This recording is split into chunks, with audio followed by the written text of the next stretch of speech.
Experience and a lot of talent there, isn't there? Yeah, well, there is. I mean, Stephen Silvani and Craig Bradley certainly increased the average age, but Bradley hasn't he just been an absolute marvel? Over 450 senior games of AFL football, of Australian football, and a tremendous leader.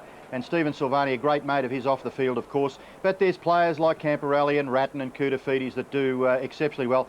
A bit of an unsung hero on that half-back line. Not unsung, but he's a great player, Andrew McKay. He certainly is. And you mentioned Anthony Koutafidis, missed the finals last year.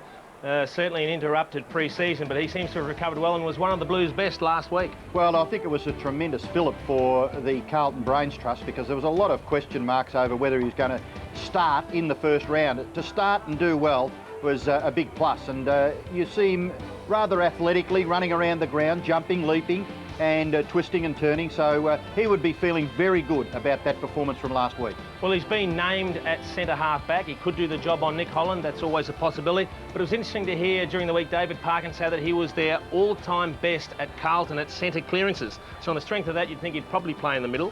Well, strong, a very strong body, strong legs and strong upper body, you can see. So he can take the ball out of those congested areas around the middle. You just wonder whether the Blues have got enough tall defenders to match up against the likes of Thompson, Dixon and Nick Holland. Well, it certainly will be interesting to see where Anthony Koutafidis does in fact line up, but I do think if he lines up on ball and if he's very good at the centre clearances, we expect him to spend some time there. Daniel Chick is probably the man to pick him up as we see the Hawks coming onto the ground now. And you'll be looking for number 17, Daniel Chick, who has the pace. There he is there with the ball tucked under the left arm. The pace, the strength, the endurance. And he did a marvellous performance last week on Nathan Buckley. He chopped him out of the game. He was equal best and fairest or club champion at Hawthorn last year. If Anthony Koutafidis plays on the ball, he's the man to pick him up. Well, the only problem that I would have there, and I'm sure Hawthorn have done their homework there, but Koutafidis a lot taller. So in one-out circumstances, one-on-one, Chick and Koutafidis, you'd probably back Koutaf to take the points in the aerial duels if they do come about, as we just saw there. This is from a previous match between the two clubs. Yeah, well, this is the perfect example of the height advantage you're talking about, Robert. I think if he goes forward, Chick would probably stay on ball and they'll find someone else to match up on him. But certainly Daniel Chick if Anthony Koutafidis is playing on ball. But you can just see here, when he's up forward, how do you stop a guy like that? Oh, yeah. And that's an example of that superior upper body strength too that Koutaf's got. All right, here's the Hawthorn lineup that's trying to bring to an end that run of domination by Carlton. And it's pretty impressive as well. Well, I like Joel Smith. I thought Joel Smith did very well last week. Their defence was quite good. They restricted the Magpies to just 11 goals. The Magpies were very, very inaccurate, kicked something like 2-7 in the third term. But I think the match is going to be won by the respective forward lines. And you would think that one of these two teams would kick 16 goals plus today.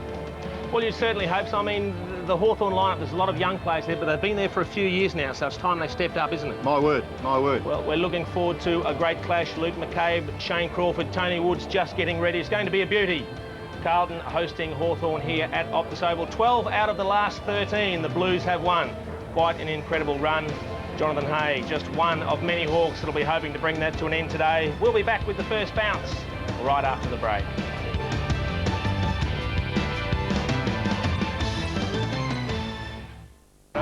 Hooks it back on the left foot, a beautiful snap by Bradley. McClure in front, Langford at the back. Oh, Martin Bradley! Here's a chance for Bradley. Turns around, steps a goal. Oh, what a great goal by Craig Bradley. Whitnell opens it up for Bradley. Can the goal under 300, son? He does. A truly amazing man, Craig Bradley, 37 years of age, 334 games, 9 times in his 16 years at Carlton. He has finished in the top 3 in the best and fairest.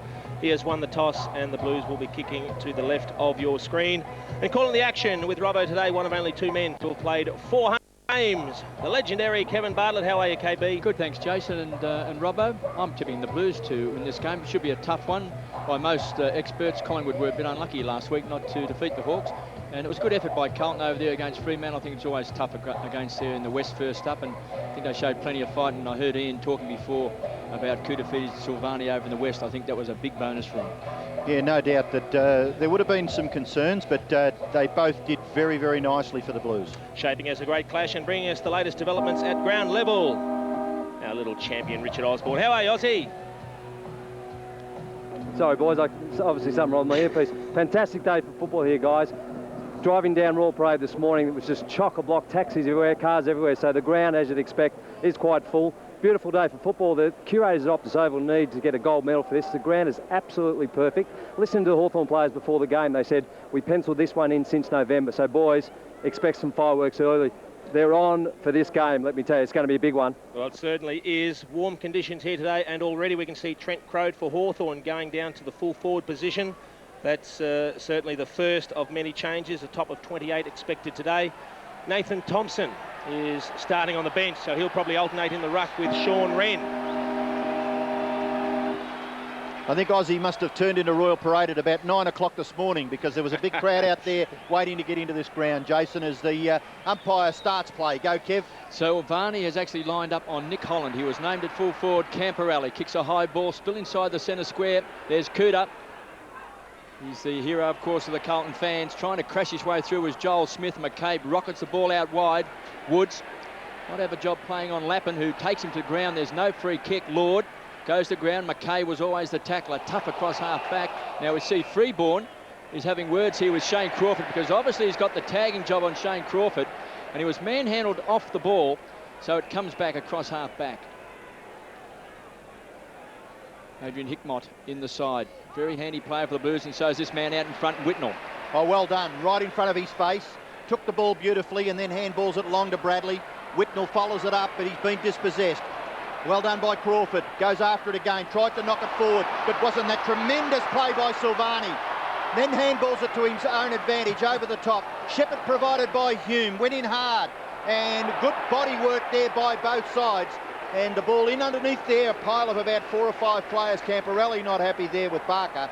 And still, boys, just having a little to do between each other. And that's a funny one. It's a classic example, Robbo, of the retaliator getting caught, because Woods pushed Camperelli first. It is physical, or Barker it was, sorry, and Camperelli pushed him back. 3 goes there were at that, and the umpire picked up the last one. Hawks get the ball all the way to the full forward line. Manton, close to ground level. McKay gets it away to Massey. Beaumont, in turn Bradley. Bradley looks, delivers. He's been dumped after he kicked the ball. The free kick will go to Porter on the forward end of the centre square, about 57, maybe 58 metres from goal. Porter could nearly bomb it in. He does.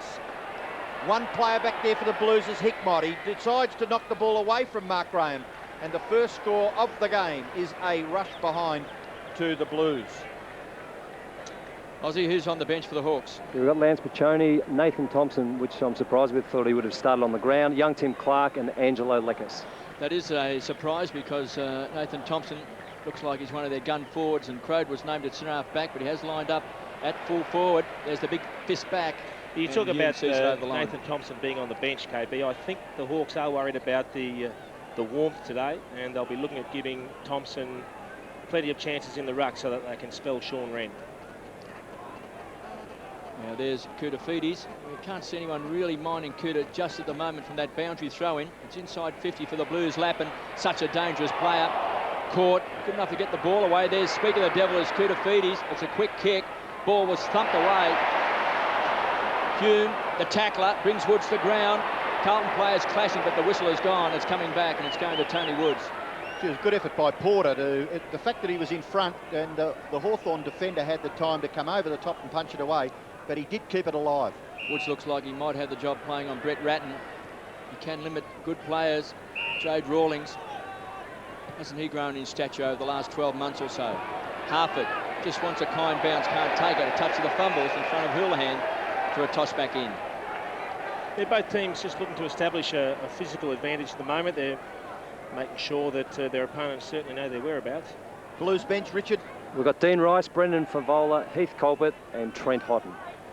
Well, Dean Trojan in Aussie rules football, and starting the game today on the bench. A great survivor, isn't he? He certainly has been, and he's had a couple of knee injuries that have restricted him a little, but by gee, he does a good job. Camperelli to Hickmott. In turn, Bradley. Still Bradley. He's forced to kick quickly. Not really to the advantage of Whitnell. He got back and made a contest. The ball at half forward for the Blues, and the umpire will bounce. I'll tell you what is interesting. We're talking about Anthony Koutafidis and who am I picking up. He is virtually running around loose at the moment, so the Hawks are playing an attacking frame of mind. They're not overly concerned about what's happening with other players at the moment. They're trying to win the game off their own bat. I think that's pretty dangerous to have Koutafidis just playing a kick back behind the plate. Can certainly do a lot of damage. Hume again, terrier-like, wins the ball. Feeds it off, Fletcher, it's a quick kick. Getting back, McFarlane. Actually can play well up forward too. Kicked 5 goals against the Tigers in an Ansett Cup game. McCabe, across half back out in front. It's a beautiful kick. And finds Barker, who is just so versatile. One thing we know about Holland, he'll continue to lead up the ground. Dixon was the target, it was the second option. Ball knocked away by Beaumont. Silvani. Well, they say he was great last week. There was a lot of worry about him playing the opening game because of bad hamstring, but he looks good. To Lappin from centre half back, driving kick, measures it, looking for Whitnell, who was manhandled. There was no free kick. Danger, Camporelli, 35 metres out and closing, kicks a goal. Great finisher, Scott Camporelli. Jason, one of the better finishers in the game, Camporelli. There, of course, not a lot of pressure once he broke on the tackle and ran into an open goal, but he certainly does a wonderful job when he gets the football in his hands. He is very good, Scott Camporelli, and it all came about as a result of some great work from Lance Whitnell at centre half forward. Possibly unlucky not to get the free kick. He went through and cleared the pack out, and you can just see Camporelli, he really tucks it under the arm, he goes hard, and then he settles the last couple of paces before he shoots, and that's why he's such a good converter. So the first goal to the Blues, kicked by Scott Camporelli, and they've got off to a reasonable start. Allen, emphatically, Hume, Ratton's going to run into trouble. Bowyer's there for Hawthorn. Is he caught with the ball? The Hawthorn people thought yes. Surely there was prior opportunity there. No prior opportunity. No prior opportunity, KB. What about when he's there and he's just sitting there holding the ball? He did look as though he was going to kick the ball, Kevin, for the umpires have always got to give the player a chance to make a decision. It's not... You just can't get the ball and handball and kick it wildly. I mean, you've got to have some space of time. And this is where umpires have always got to get it right, and I think the umpire on that occasion got it spot on. Kevin, just watching Bradley, I mean, Jason mentioned the fact that you played over 400 games. Towards the end, you were absolutely in control of the game. You knew exactly what you were doing with all the experience that you had. There's a beautiful kick there by Hickmott. Well, I think you do. I think the difference back in the days that I played and you played, Ian, was the fact that we all trained the same. And if you lost the game, well, on Tuesday night you might be doing 20 laps of Indian file, and Thursday night you might be contesting. Whereas I think players should play longer now. Full-time footballers, their training is prioritised individually. Gives you a wonderful opportunity to remain in the game. Well, Bradley just set that play up then for Hickmott to have a shot at goal. We did see Hickmott missing, of course, and from the kick in, the ball is at left half back for Hawthorn. Carlton have done all the scoring. They've kicked 1, 2, 8. And they lead the Hawks yet to score. The Hawks, probably the closest they've been, is just marginally inside their forward 50 on a couple of occasions. And right now, the play is at right half forward, left half back. And over the top, Bowyer. Loose ball. Allen knocks it clear. Now the race is on. Gathering the ball, Hickmott. Tackler was Woods, unfairly according to the umpire, so Hickmott will have another shot at goal. 50 metres, he'll have to kick the ball. Allen just loitering off to the left. Another look at this tackle, Jason. What did you think? Maybe a little high over the left shoulder? Yeah, it was just the left arm came up over the shoulder, so it was a good decision. It was an aggressive tackle, but it is a game of inches, and it was just a couple of inches too high with the left arm. Also been pretty good, Adrian Hickmott, in his career, and this is a magnificent kick for goal. He slotted it through. Second goal of the Blues. Well, they're certainly dominating in the early stages of this game, Carlton. They've had 29 possessions to the Hawks, 11. That is an enormous difference at this early stage of the game. And you just see, look, the attack on the ball from Adrian Hickmott was great. He was focused on the ball. He wasn't worried about the impending contact. He just attacked the ball with everything he had. And in the end, he was rewarded for that attack and learned from his previous kick, which had just drifted right. He drilled that one from 50 metres.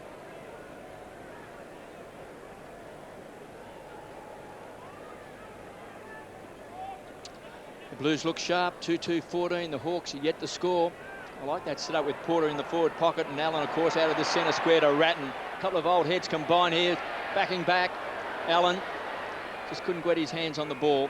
Porter goes into the ruck now, Allen into the forward pocket. And I think that that's a terrific move for the Blues. And we can see here that Koutafidis and Jade Rawlings has got the job, but Kouta obviously playing well away from Jade Rawlings. Andrew Mackay and Aaron Lord, and Silvani picking up Nick Holland. That should be a beauty. But to have that tall marking ruckman in the forward pocket, Carlton, I think that's a distinct advantage. Hume wins a lot of the ball, ground level. Really is an inspiration to Carlton. Those quick hands that came from Bradley, intercepted that time by Dixon. A bit of strong body work on Allen. They'll tie it up just 30 metres out from the Blues' goal. Certainly some problems at the moment. 13 effective handballs to Carlton and none to Hawthorn. Just a little bit more time, a little bit more composure under pressure. Dixon working all the way down from the forward line. And let's talk about some of those matchups. Rawlings actually picking up Lance Whitnell at the moment. And again, Koutoufides just sitting back off the play. A kick behind the play. That's a great kick. And it finds Allen. I think the vision was excellent, wasn't it? I mean, I watched a lot of the football last night between Essendon and Port Adelaide, and that's the thing that impresses me about Essendon. They have the vision to spot the player, and then the ability to affect the clear kick into a, even if a player is only a matter of a metre or so away from his opponent, point their teammates. It's a very valuable commodity, vision, particularly in crowded forwards lines like that when you have the time to still kick it to the advantage of your teammates. Matthew Allen directly in front, hammers at Hunnam. Well, is this a worrying start for the Hawks, Jason? It's an enormous worry, Robbo, I'll tell you right now. And Carlton have just dominated, haven't they? Well, the thing is, we know that Carlton have won 12 out of the last 13 clashes, so in the back of the Hawthorn minds, they know, gee, this team always gives us trouble. Carlton have started well, they've kicked the first 3 goals. Hawthorn have only had it forward twice, and Silvani's mopped up both times, so they are certainly feeling the pinch, and they're getting hurt in the middle at the moment. Well, Ratton just a couple of touches, but Bradley's had 5. Camporelli's had 3 effective kicks of the football. Kicked the first goal. Allen doing the ruck work. Wren went very early. Hand pass comes out. Kick forward by Tallis. Hurriedly in towards the full forward area. Crode dispossessed. Woods is there. McKay missed Koutoufides. Crode. Chance now for Lord. Maybe the first goal for the Hawks. No, Aaron Lord throws it onto his right boot a little too quickly. Not quite steadying as much as he could have, and he's missed off to the right.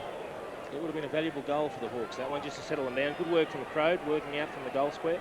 Bradley quickly in, finds Freeborn in the right back pocket. And he's picking up Shane Crawford. This time they find Koutoufides. They can play through Kuta because he hasn't really got an opponent. Great kick finds Lappin. Now that came from Massey. Lappin wants to find out in front. Whitnell took it on the half volley. Some fancy footwork. Good enough to get the ball away. Chick from centre half back. Now they can raffle it. Lord. He'll get support from Harford. The lead is on. Holland's going to be the target. Got it. Good kick. He's on 50. Trent Crode wants it short. He's going to go long. He'll need the ball to bounce through. In fact, he hits the behind post, so it's out of bounds on the full. There was no Hawthorn player home. He tested himself. It was a wasted opportunity that. They had the extra man down there in Harford, but Crode led straight towards him, and in the end they put 2 players under the same umbrella, and they were both guarded by Manton. Probably had the opportunity to double back Crode. I like Crode across half back, Jason, because he's such a runner and burst player, and if you had Thompson down there, he's going to get the ball down there quickly. Not quite certain what the tactics are here with Koutoufides. Maybe it's to build his confidence up. Bradley pinpoints it. Magnificent kick finds Allen. Hawthorn have hardly touched the ball. I was just going to say, boys, the Hawks seriously need to man up. They haven't got into the tempo of the game, and before it gets blown out of control, get the runner out there and man up, boys. Yep. Good body work that time by Allen. Sets it up to Hickmott. Camporelli was pulled off the ball and will take the free kick. He's on the edge of the centre square. He's already kicked a goal. Porter in front, long arms on the stretch, couldn't take it. Dixon, it's a wild handball. Crawford across the face of goals. Now he's going to put it out on the full. What was going through his mind? No idea. It's always a worry when you're under pressure and your experienced players, in particular your captain, are making errors like that. It's just, I think that's just a sign of the pressure they are feeling, KB. Just on the possessions, 50 possessions to Carlton, 20 to Hawthorn. And Lappin has marked the game unopposed. Ozzy hit the nail right on the head. There's loose Carlton players everywhere, and the golden rule when another team gets a run on against you is that you tighten up, you man up, and you play the percentages. And at the moment, there's not much game plan from the Hawks. Gee, big possessions. The Blues 55 to 21. Lappin's long kick is off to the right. Scores are behind. Matthew Lappin on screen, and Rawlings to kick it back for Hawthorn. Matthew Lappin's first score. The goal kickers for Carlton, Hickmott, Camporelli and Matthew Allen. Now Rawlings decides, after a few seconds of deliberation, to kick it well outside of the defensive 50. The Hawks a chance to clear here. Freeborn confronts his opponent. Now Smith gets it away. Woods quickly and very directly up towards half forward. Good mark. Excellent mark taken by Barker in front of Massey. Forced to kick with his left. Not too bad though. Into the pocket. The mark is taken by Bowyer. Well within scoring range. The angle that is confronting Glenn Bowyer is his greatest concern. It's only a matter of 23, maybe 24 metres from goal. Very good lead-up work from John Barker now. He's being matched up by Chris Massey at the moment. He just seems to have an aerial advantage, and that's perhaps one match-up that they can exploit, the Hawks. Ran off the ground, and Thompson on. We've got 10 minutes left in the term. We're watching Bowyer go for the Hawks' first goal. Pretty good shot at goal by Glenn Bowyer. Looks like Hawthorn got there first. Well, that was a long overdue goal just to steady the ship. They've been under the pump from the start, the Hawks. It must be difficult when you've been dominated by a team for so long. I think the mental barrier is very difficult to break through. You expect this to happen, and then once it starts happening, it's very tough to stop. So they just need to tighten things up, as we mentioned, make the most of their opportunities when they do go forward. Good work from Barker, and on the left foot finding Bowyer, and he finished very, very well.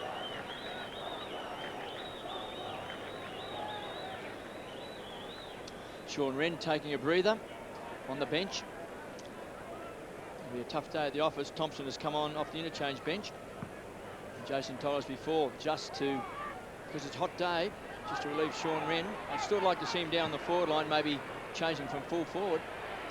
Here's Lappin coming through strongly. Chance now, and now the whistle is gone. Against Allen. It's going to McFarlane. So the ball has to come back.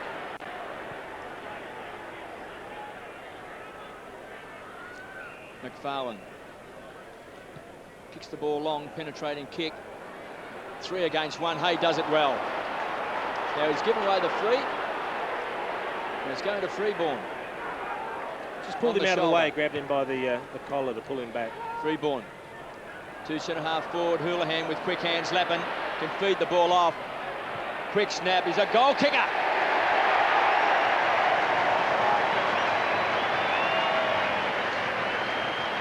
I think that's probably why he was fined.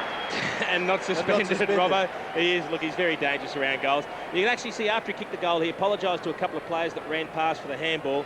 But he thought they were running towards the pocket. He knew that if he turned infield, he would be right in front of goal, and that's a regulation snap for him. Well, very good in that passage of play also was Ryan Houlihan, who effected the hand pass that found Lappin. Lappin did the rest quite straightforwardly. 4-3 to 1-1. Advantage for Carlton is 20 points. Just under 9 minutes left in the first term. Chris Mitchell, David Howlett and Andrew Coates, the umpires for today's match. So it appears that Carlton's just playing a 5-man forward line. Yep. I suspect that Koutafidis is playing at full forward. He's starting off the back of the square, Robbo, and then just or in the square, and yep. Someone standing outside the square, because young Hay is not quite certain where he's got to go at the moment, because he doesn't know where they go down. Pick up Kuta when he's in the centre square, he can't, because they've got other players in the centre square, and when he's at the back of the square, and then when the ball comes down, they're just losing him. Porter down to McKay. McKay not able to break clear. The football is under there somewhere, and the umpire will call for a bounce. And still having a good look from afar was the umpire in that area of the ground, Chris Mitchell, looking maybe if there was some shenanigans going on in underneath the congestion, but he's decided on a bounce. The Hawks just made another change, boys. Lance Piccioni on for skipper Shane Crawford. Hume does well, throws it on his boot, forces it forward. Allen gets a hand to it. Houlihan should kick the goal. Can he gather it? He can. Snapshot by Houlihan is off to the left and through for a behind. It's just a real worry for the Hawks at the moment. You've got Bradley with 7 possessions, Hickmott 7 possessions, Lappin, Camporelli with 5 possessions, Hume with 5 possessions, Koutafidis with 4, and there's a few players that have 3 possessions for the Hawks, and that's it. And the rotation of players has certainly caught Hawthorn out at the moment. I don't think some of these players know exactly who they're picking up. Chick. Oh, good work. Good play, Whitnell. Made it a contest. Loose ball. Allen. Chick just bounced off Allen through the centre square. Low kick, measured the kick and finds Dixon, who's a thumping kick. Might be too far out to score. He's good 55 metres. Nick Holland on the lead from the square. Unloads. Dixon, big kick. Distance right to the line. Hit the post. And has hit the woodwork.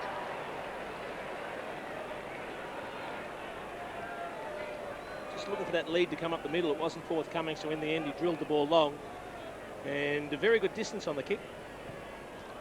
Just under 7 minutes left in this first term. The Hawks. Can they just get back? Bit of ascendancy towards the end of this first quarter. Pachoni's just come off the bench. He's marked. Just inside 50. Started his career with the Adelaide Crows. There's Johnny Barker. Very strong overhead. Pachoni. It's a centering kick.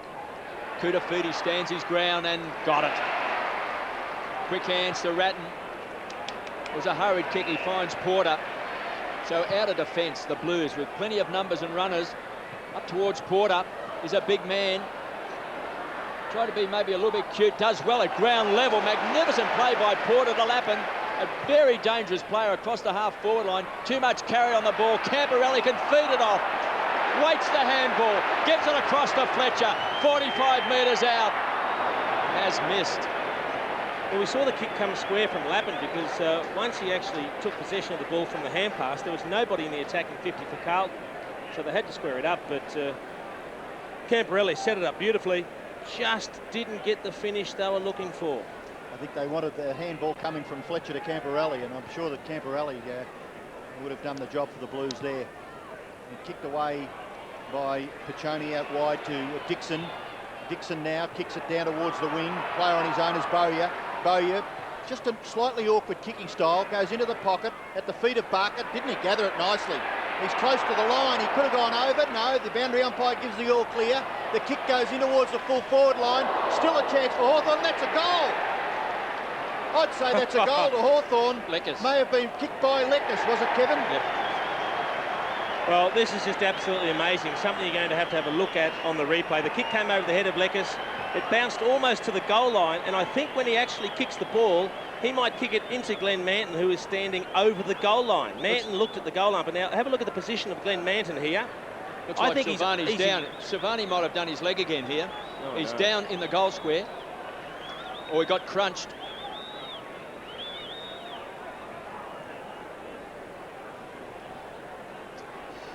So Silvani is down in the goal square. It was in that contest when Leckers kicked the goal. Now, let's hope it's not his hamstring that he's been operated on, but let's have a look here. No, he's crashed into the behind post there. Just and he's given himself one hell of a whack. Knocked the wind out of himself. So he's on his feet. You can see the crowd down there at the Robert Heatley stand. Stephen Silvani is on his feet, so that's good news. Well, you'd never question the toughness, but we've got to accept that he's getting older. He is. He does have a pronounced limp. It might have hit that hip area, Robbo, that you were thinking about, and he looks like he's in a great deal of difficulty. Only 6 short of his 300. He looks like he's going straight up the race. You just see the Shepherd come in and couldn't get there in time, and whack straight into the post. They are padded, but there is still plenty to make contact with there. Well, you saw how much, boys, the post moved when he made contact, but the noise at ground level was just unbelievable. He hit that with huge impact, and he's going to be a sore boy. And there we see him going down the race. Just above the hip, maybe. You saw his left hand go towards the, what's that, a lower rib area, could it be? Well, just above the hip, I suppose, Robbo. But he looked like he was in a fair bit of pain going down the race. He'd kept Holland to just 1 touch, so it's interesting to see whether Nick Holland can get into the game now. Well, the Hawks are starting... So the Hawks are starting to get back into this game now. Will have to be off for at least 20 minutes because the stretcher did come onto the ground. You don't have to hop on the stretcher, but once it comes onto the ground, you must be off the field for 20 minutes. Thompson to Pachoni, who's had a couple of touches since coming off the bench. He'll be keen to impress. McKay, across half-back, the All-Australian. Loves to set it up to Freeborn, who's got the job playing on Shane Crawford. Haven't really sighted yet. From behind, Rawlings, the consummate defender. Pounced on that time by Lappin. Centering kick, McFarlane. Touch of the fumbles. Thompson cleans up, goes wide, and finds Jonathan Hay. He's one of the best young defenders in the game. Throw in Trent Crode and Holland and Thompson.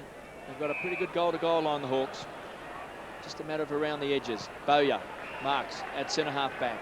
Just inside the centre square. And there's one way of wearing the ice vest, isn't it? Wrapped around the head. Daniel Chick. Why do you think Chick's off the ground, Jason? Well, I think, again, with the hot day, they do have a rotation policy where they move them on and off the ball and give them a breather. There is a lot of football still to be played today, KB. Craig Bradley's 37. He's still on the ground. He's a freak. Allen, again, inside 50. He was looking for Porter. Too much carry, been taken by McFarlane. Yeah, it was a poor kick, wasn't it, coming in? And that certainly is not a criticism of the Blues so far in this first term. They've used the ball beautifully.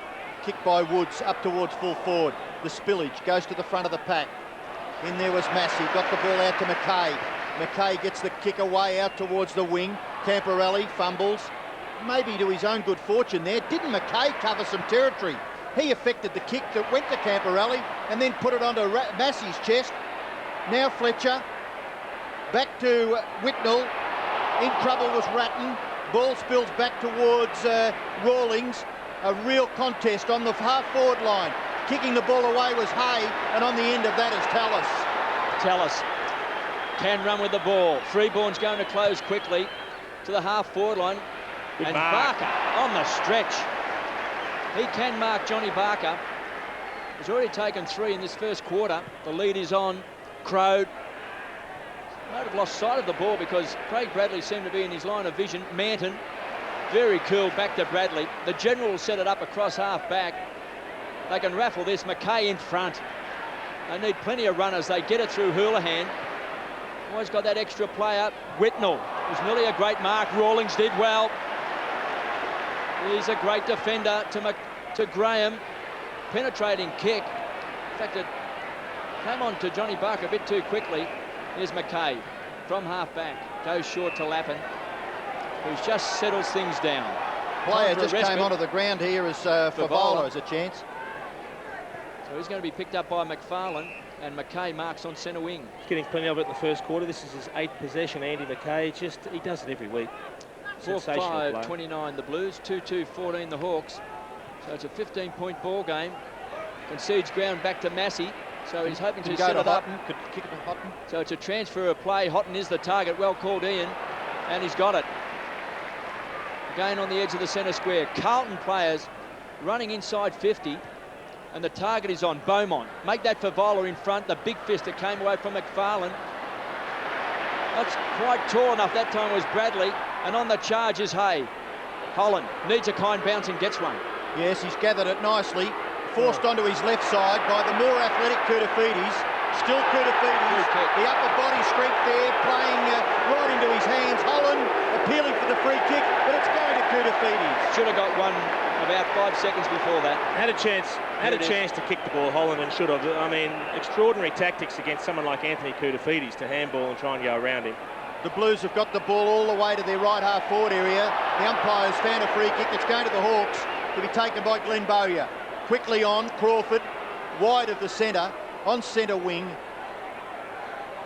Steadies and then kicks it quite directly towards half forward, punched away by Koutafidis. At the fall of the ball is Pachoni. He's had a pretty good quarter since coming off the bench, and he kicks the Hawks goal. Well done by Lance Pachoni there, kicking Hawthorn's 3rd goal, and believe it, there's only 9 points the difference between these two teams, and Carlton have pretty well dominated the first quarter. They certainly have, Robbo. Look at Lance Pachoni positioning here. He just had to tread water, get to the front of the pack, and then he accelerated as the ball hit the pack. He roved it clean as a whistle off there, and I'll tell you what, he could have had another bounce. I think he kicked that a little bit closer to the right post than he would have liked, but pretty happy with the result in the end. Well, that man, Lance Pachoni, has been fantastic since coming off the bench in this first quarter. He's really given the Hawks a bit of oomph around midfield. Thompson in the ruck. Now Koutafidis has had to go back to play on Nick Holland with Silvani off the field. Chance now. Crow bends it back. He's got it. Great kick. Well, that is amazing. All of a sudden, we're talking about a quarter that Carlton had dominated. It's now inside 50, 16-14 favouring Carlton. But have a look at the kick come down. Dixon's the one underneath Massey there. The ball spills free. It looks like Manton's going to smother it, but he gets his boot to it and bends it back, and that's a great goal from Trent Crowe. Well, Crowe, just his only kick for the quarter. He's also had a hand pass, and he's kicked, more importantly, Hawthorn's 4th goal. And the margin now just 3 points in favour of the Blues in the last minute of the term. Thompson crashes through the tackler. Hand pass comes back to Woods. He's able to get the hand pass away. Hawks combining a little better now. Finishes here with Joel Smith. Smith's kick, that's his first, into the pocket. Mark taken by Barker, and that's his 4th mark for the term. Started well, Johnny Barker. He's already got his second opponent. He had Massey early, took a couple of marks. They moved Beaumont onto him, and still looks an aerial threat, Johnny Barker. Very good kick of the football. Give himself a fair chance of putting this through from a tight angle and a kick from just inside the 50. Maybe a player who perhaps doesn't get the credits that he deserves, Jason. And does a lot of hard work off the ball as well, Robbo. Well, he's going for goal here from right in front of the Social Club, about 48 metres. He'll kick from 50. And the angle tight, but by gee, he's done it beautifully. Goal to Barker, goal to the Hawks. Right on the siren. And you wouldn't believe it. The Blues dominated the first, 17 to 20 minutes of the term. They led by in excess of 3 goals. But the Hawks, to their credit, have just tenaciously fought back, and they hold the advantage at quarter time. Hawthorn 5-2, the Blues 4-5. This is absolutely amazing. I mean, this we were worried about this game blowing out very early. As we look at a replay of that kick, that is a miraculous kick. Straight as an arrow, he's threaded it through the full 50 metres. That is just an amazing. They were in all sorts of trouble early on. Carlton kicked the first 3 goals. They were dominating out of the middle. Silvani's gone off injured. That's caused problems down back. And they have fought back the Hawks at quarter time. They lead 5-2-32 to the Blues 4-5-29. Control 15 minutes into this game. All of a sudden they've got their hands full, and Carlton coach Wayne Britton having some pretty stern words to say to his players there. It really was a dramatic fight back by the Hawks. Pachoni and Thompson gave them a lift in the middle. Thompson with 4 possessions in the ruck when he came on to give Wren a spell, and Pachoni 5 possessions and a goal in the last 10 or 12 minutes of that first quarter. Certainly a great contributor. And all of a sudden, when it looked like the Blues were going to set up a very nice break at quarter time, they find themselves in actual fact trailing. Quite extraordinary if you witnessed the first half of that first quarter. Well, Johnny Barker has been a winner for him across the half-forward line with those 4 marks, and he's had 6 possessions, and kicking a goal as the siren sounded was a fantastic fillip for the Hawthorn Football Club. And you could see their coach running out onto the ground, and the way that they actually sort of embraced that siren, because they knew they were down and out firstly in that first 15 minutes, 20 minutes. But it was a great 10 minutes, and Pachoni, as you say, coming onto the field, having those 6 possessions, kicking a goal, taking 3 marks, and Thompson going to the ruck. But Sean Wren now is going to start this second quarter in the ruck. Yeah, it looks like they'll continue with the rotations. Wren back into the ruck, Thompson back on the bench. Lance Pachoni back on the bench as well. That's the reward for having a good spell there. But I guess it's modern football, Jason. I guess they've got their game plan. They're going to stick to it. They're going to let the players get out there, give it everything, let them get off and recover from the conditions, and then come back on again. Might be a bit too hot for him too, Robert. Oh, Kevin. Good on you, Kev. So, terrific bounce at the centre, and Wren gets his hand to it. Harford dispossessed. Well done there by Crawford. Got it forward. It was Bowyer. Freeborn gathers. Umpires found a free kick. The advantage is with the Blues. Freeborn's kick in towards half forward. Good mark taken by Houlihan. Judged it better than McCabe on that occasion. Just forward of the centre. Handball off to McKay. Back to Houlihan. He could go short. Probably to Favola. Missed that. Determined that Hickmott was the better option. Now Favola a chance. Couldn't quite control it. And it will be thrown in. And we'll go down to Richard Osborne on the boundary. Did you hear what was going on at the huddles at quarter time, Aussie? No, not quite, Jace. I didn't quite get close enough. It wasn't, as you said, a dramatic turnaround. I dare say the voice in the huddle of Hawthorn particularly would have been a lot more positive than what it could have been halfway through that first quarter.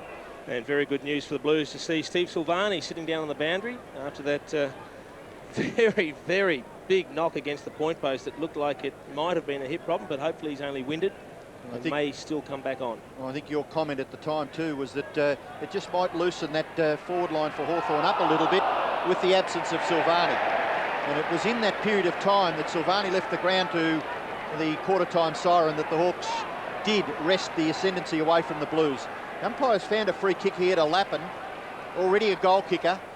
Just makes the angle a little easier for himself, kicks towards goal, but unfortunately just off to the left. 1-2 to Matthew Lappin in that scoreline for Carlton of 4-6. The Hawks 5-2. And Silvani just jogging around the boundary line now with Peter Schockman, the phys ed for the Carlton Football Club, so one would suspect that maybe Silvani is going to take some more part in this game. This boy was good towards the end of the first term as well. Hay to Woods, back edge to the centre square. Chick, he's come off the bench. He's had the cooling vest on his head for the latter part of that first quarter, so he should be refreshed. Ratton sets it up to McKay. So the two old stages combined. They find Fletcher, who can run with the ball. Camporelli, Whitnell giving him plenty of instructions. He was just trying to find some space. Freeborn. Bradley says, leave it for me. Pinpoints the kick for Vola, backing back. Hitmot goes to ground. There's no free kick. Blues fans wanted one. Good, strong tackle.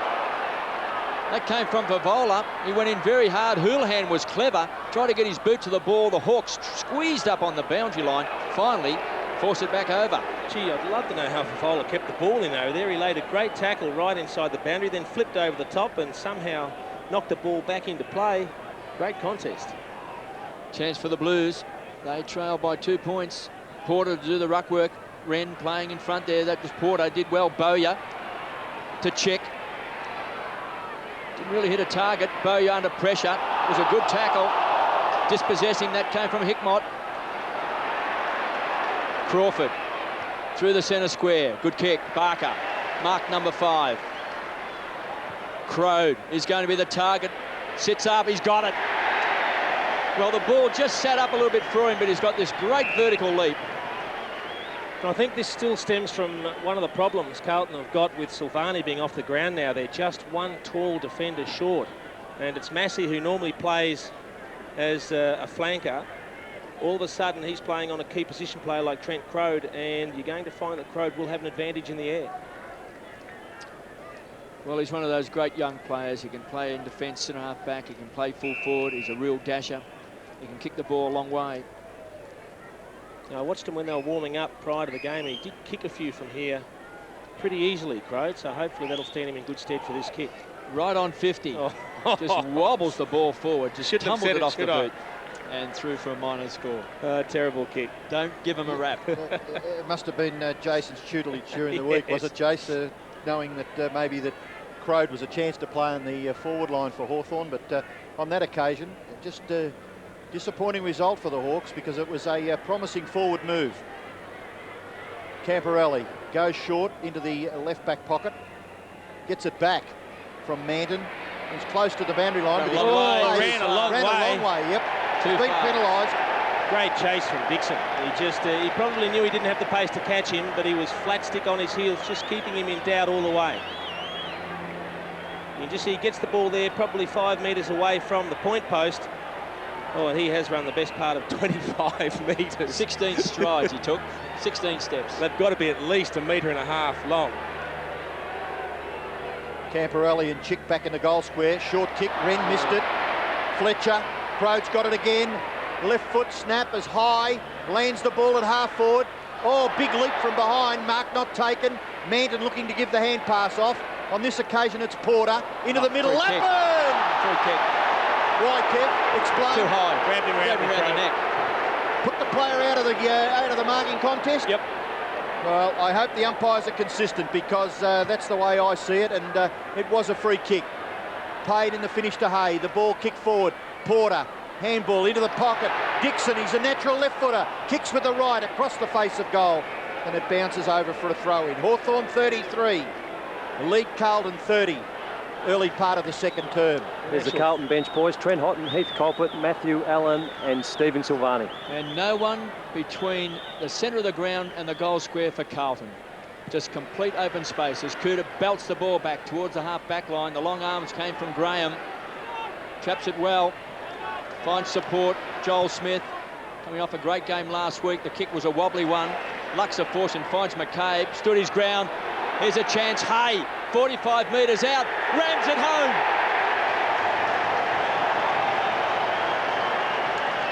With Jonathan Hay getting on the end of some great work from Luke McCabe. The kick's squared up by Joel Smith, and I don't think it hit the target it was intended for. It skewed off the side a little bit. You can just see it.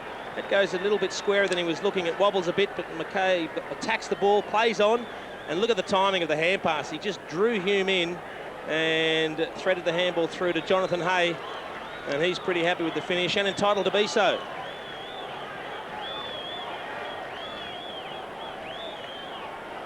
Well, I think we've always given credit to the person delivering the hand pass, but on that occasion I give credit to Hay for providing the target for McCabe to give it to someone. And in the finish, Jonathan Hay, excellent work to get the goal. That's throwing the ball against Daniel Chick up in the air, and then tried to punch it with the same hand. So the free kick will go to Hume. Hume quickly on. Camporelli. Blues just a little bogged down. It's been a long while since they've kicked a goal. And Koutoufides, an opportunity here. Gathers the awkward ball, kicks into the pocket, and the marker's taken down there by McFarlane. He's in the right back pocket for Hawthorn, away to Bowyer. Bowyer close to the boundary line, kicks it high, out towards the wing. Camporelli punches it away from Hay, and lets Jonathan Hay know all about it. I think when you maybe 9 points in front, Scott, you can perhaps afford to be a little bit abusive, verbally abusive there to your opponent, but they trail at the moment. Hawthorn, they lead Carlton 39-30 in a couple of the matchups there down at the bottom of the screen. Ratton, who has been a little quiet, just 6 possessions. Tony Wood's doing his job. And you can just see Simon Beaumont having to do the job on Nick Holland again because of Steve Silvani's absence. So it'll be interesting to see whether Silvani can, in fact, come back onto the ground. Yeah, just watching him chase around the boundary line, it looks like he's in still a fair bit of pain. Just the way the game's gone since he's been off, you'd think if he was going to come back on, he would have already been on by now. Well, they were forced to put Koutoufides back on Holland towards the end of that first quarter, but now Beaumont's got the job playing on Holland. Hickmott, you can see there on screen, running around the boundary line. Still on, come off for the blood rule, and Fletcher comes on. He's just come off the ground because Colpert has come on to replace him about 20 seconds ago. So just a short break for Fletcher. Just 30 seconds before the umpire bounces the ball for the blood rule.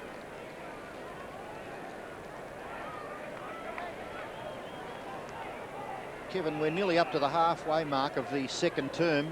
Carlton kicked their 4th goal, which is what they are at the moment, 4 goals at the 18-minute mark of the first term.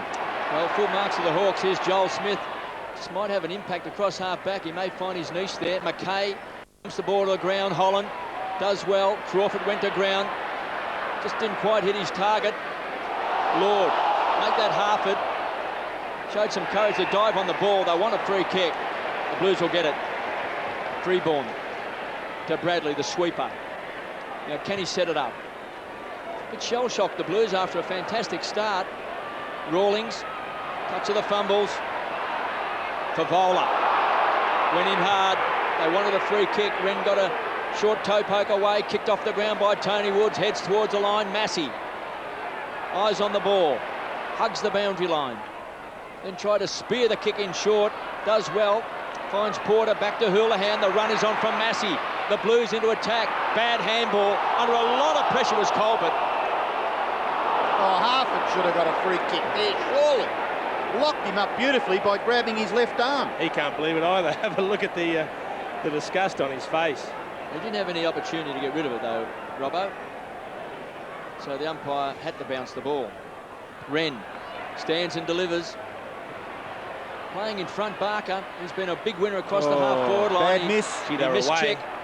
They were away. Houlihan, and now it opens up for the Blues. Freeborn through the centre square. Driving kick. Koutoufides outmarked by that man, Jonathan Hay. Played well. Hawthorn's best player so far, in my opinion, Jonathan Hay. He's just holding that defence up grandly.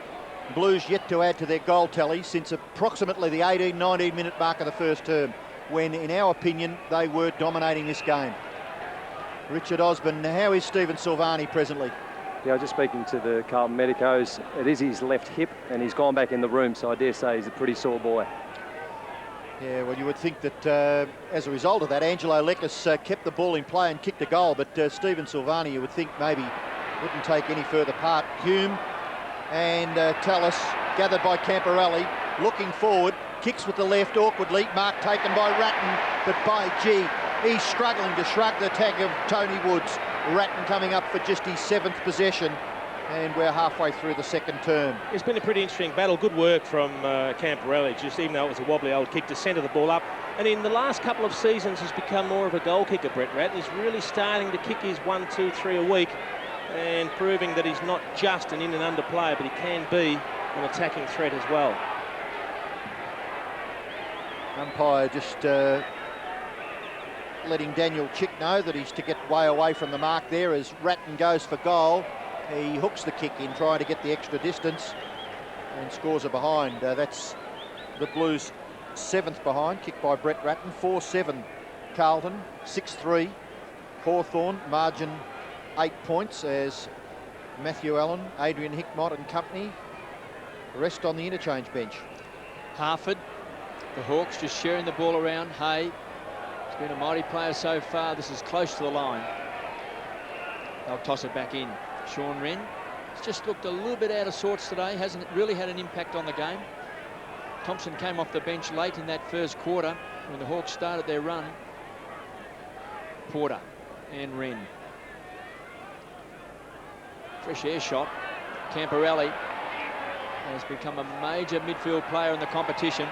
Whitnell marks in front of Bowyer. Second mark, coming up for his second kick, 6 possessions. Too far out to score, so it's just inside 50. Harford got rid of Ratton, did it well. Hawks on the charge. Tallis. They've got the runners out of defence, finds Rawlings. Beautiful kick, finds Nick Holland playing in front of Beaumont. Holland. Again, Tony Woods has made ground. Now, Ratton. Oh, he was off. There his leg. Ankle tap. So he'll take the free kick. The Carlton fans don't like it, but I think the umpire did everything right. He saw Woods take a step to play on, and he called play on. That was the correct decision. And then Woods disposes the ball with a handball, and then his ankle tap. So 2 correct decisions from the umpire. This is a dangerous kick. Short to a contest. McKay, again caught high, will take the free kick. So in the last line of defence, Andrew McKay. And all of a sudden, the Blues are under a fair bit of pressure. Hickmott has been a reasonable player. He's also on the interchange bench along with Matthew Allen. So they're ringing the changes. Tallis from outside of 50. Great vision. The Crawford to Leckers. It's going for goal number 2. Can't swing it back. And Manton right on the line. Just wasting a couple of opportunities at the moment, the Hawks. They've had a fair bit of play up forward, and it's interesting, they got caned possession-wise in the first quarter, but it's all square in the second quarter, so they are having their share of the ball. Out wide, the mark has been taken by Colpert. Colpert can go further. Forward to Hume, looking to play on, and kicks across his left shoulder. Does it well, finds Ratton, then Camporelli. Camporelli off the left into the full forward area. The mark has been taken by Koutafidis, and he's been a little quiet. He certainly had plenty of possessions in the early part of the game, but along with a few of his teammates, a little quiet since then. Long kick, just missing off to the right, and the 8th behind on the scoreboard to Carlton. 4-8-32. Hawthorn 6-3-39. First score in this game to Koutafidis. A behind. Tallis to bring it back. You can see there that straight down the ground from the opposite end goals. And we're watching Raiden Tallis. Goes into the left back pocket for the Hawks. Mark taken by McCabe. He can go short. McFarlane. They're still inside their defensive 50. Now he'll go long out towards the wing. Whitnell and Thompson. Thompson slipped. Whitnell advantaged by that, and then kicks with the left in towards half forward. Punched away by Tallis. Good defensive football. Back towards the middle of the ground. Lord does well. Thompson gathers, and then off the right. Goes a little too far. Advantages Bradley. What can he do here? The old player, the old stager against the gallant youngster in Chick. Bradley gets the kick away to Houlihan. Houlihan mounting.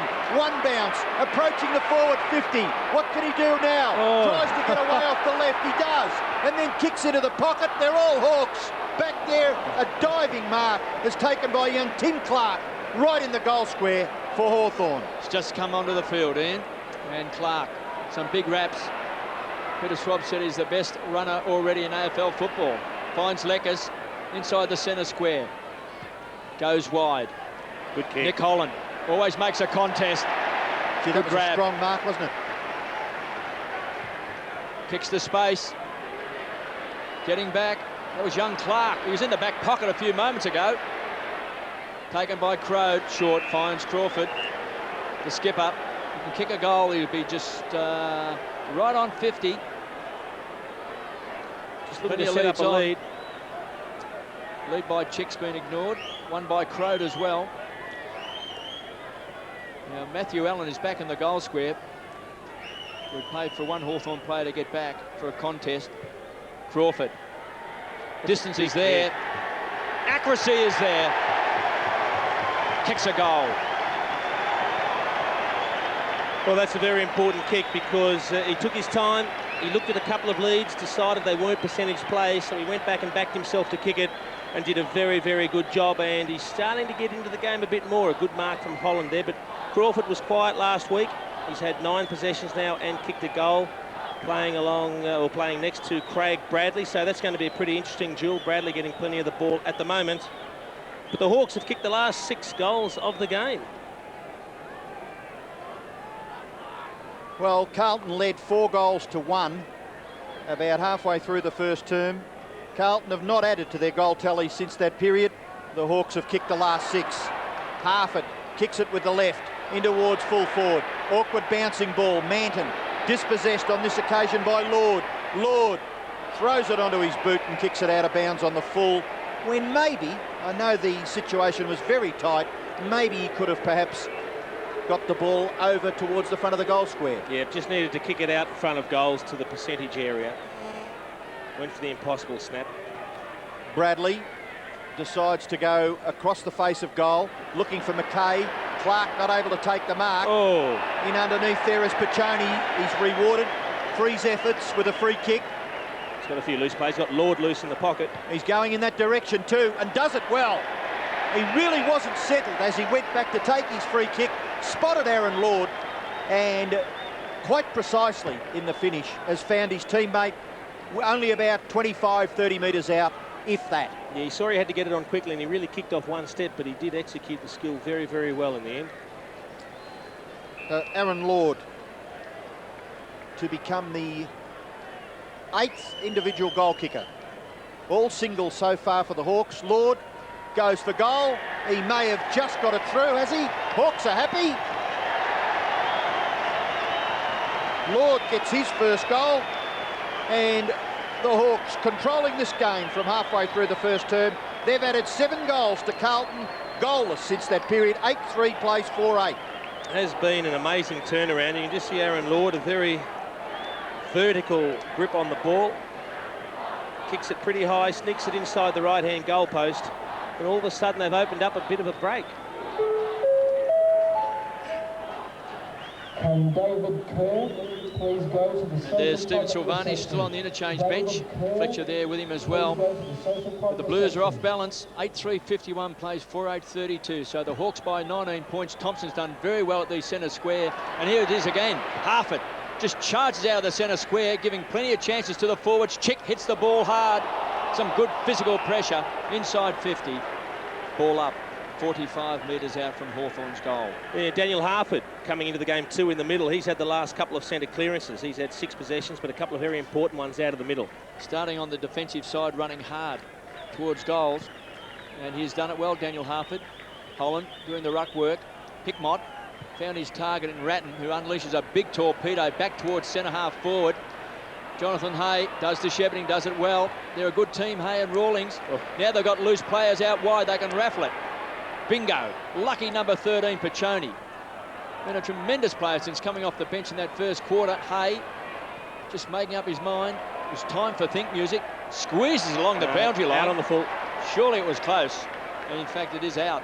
Thompson was the Hawthorn player who was looking for. Ratton from half back. Whitnell, target, got nudged out. There was no free. That man Hay again.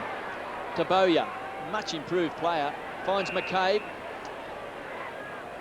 At centre half back. Piccioni was on the stretch. Too much carry on the ball. Ratton, can he set it up? The general finds Whitnell, edge of the centre square. He was looking for Favola, but he was well guarded.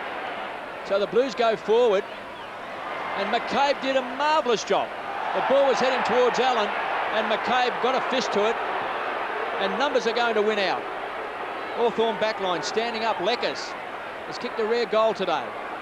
Just sharing the ball around. Give it to me. I'll give it to you. Now let's kick it. And Thompson this time is marked inside the ground. 4.5 minutes left in this second term. Hawks going into attack. Holland will always be a target. He's a hard runner, and Freeborn takes it over. Well, the disconcerting thing for the Blues hierarchy in the coach's box surely would be that they have not kicked a goal for well over a quarter. The 18-minute mark of the first quarter. They have had a couple of opportunities. They've just been a little bit wasteful. Silvani back on the ground, much to the delight of the Blues supporters. Pachoni off for Hawthorn and Tony Woods on. The kick towards the wing. Chance for the Blues here. Lappin to Bradley. Swings around onto the right and then kicks into the pocket. Silvani quickly into it. Creates just a contest at half forward. Back went Lappin. Now a chance for Camporelli. Has he got any space? No. This is the area. They've really clamped down the Hawks across the half back line. The umpire's found a free kick. It's going to go to the Blues. And it'll be taken by Hickmott. He can go into the pocket. Silvani couldn't take the mark.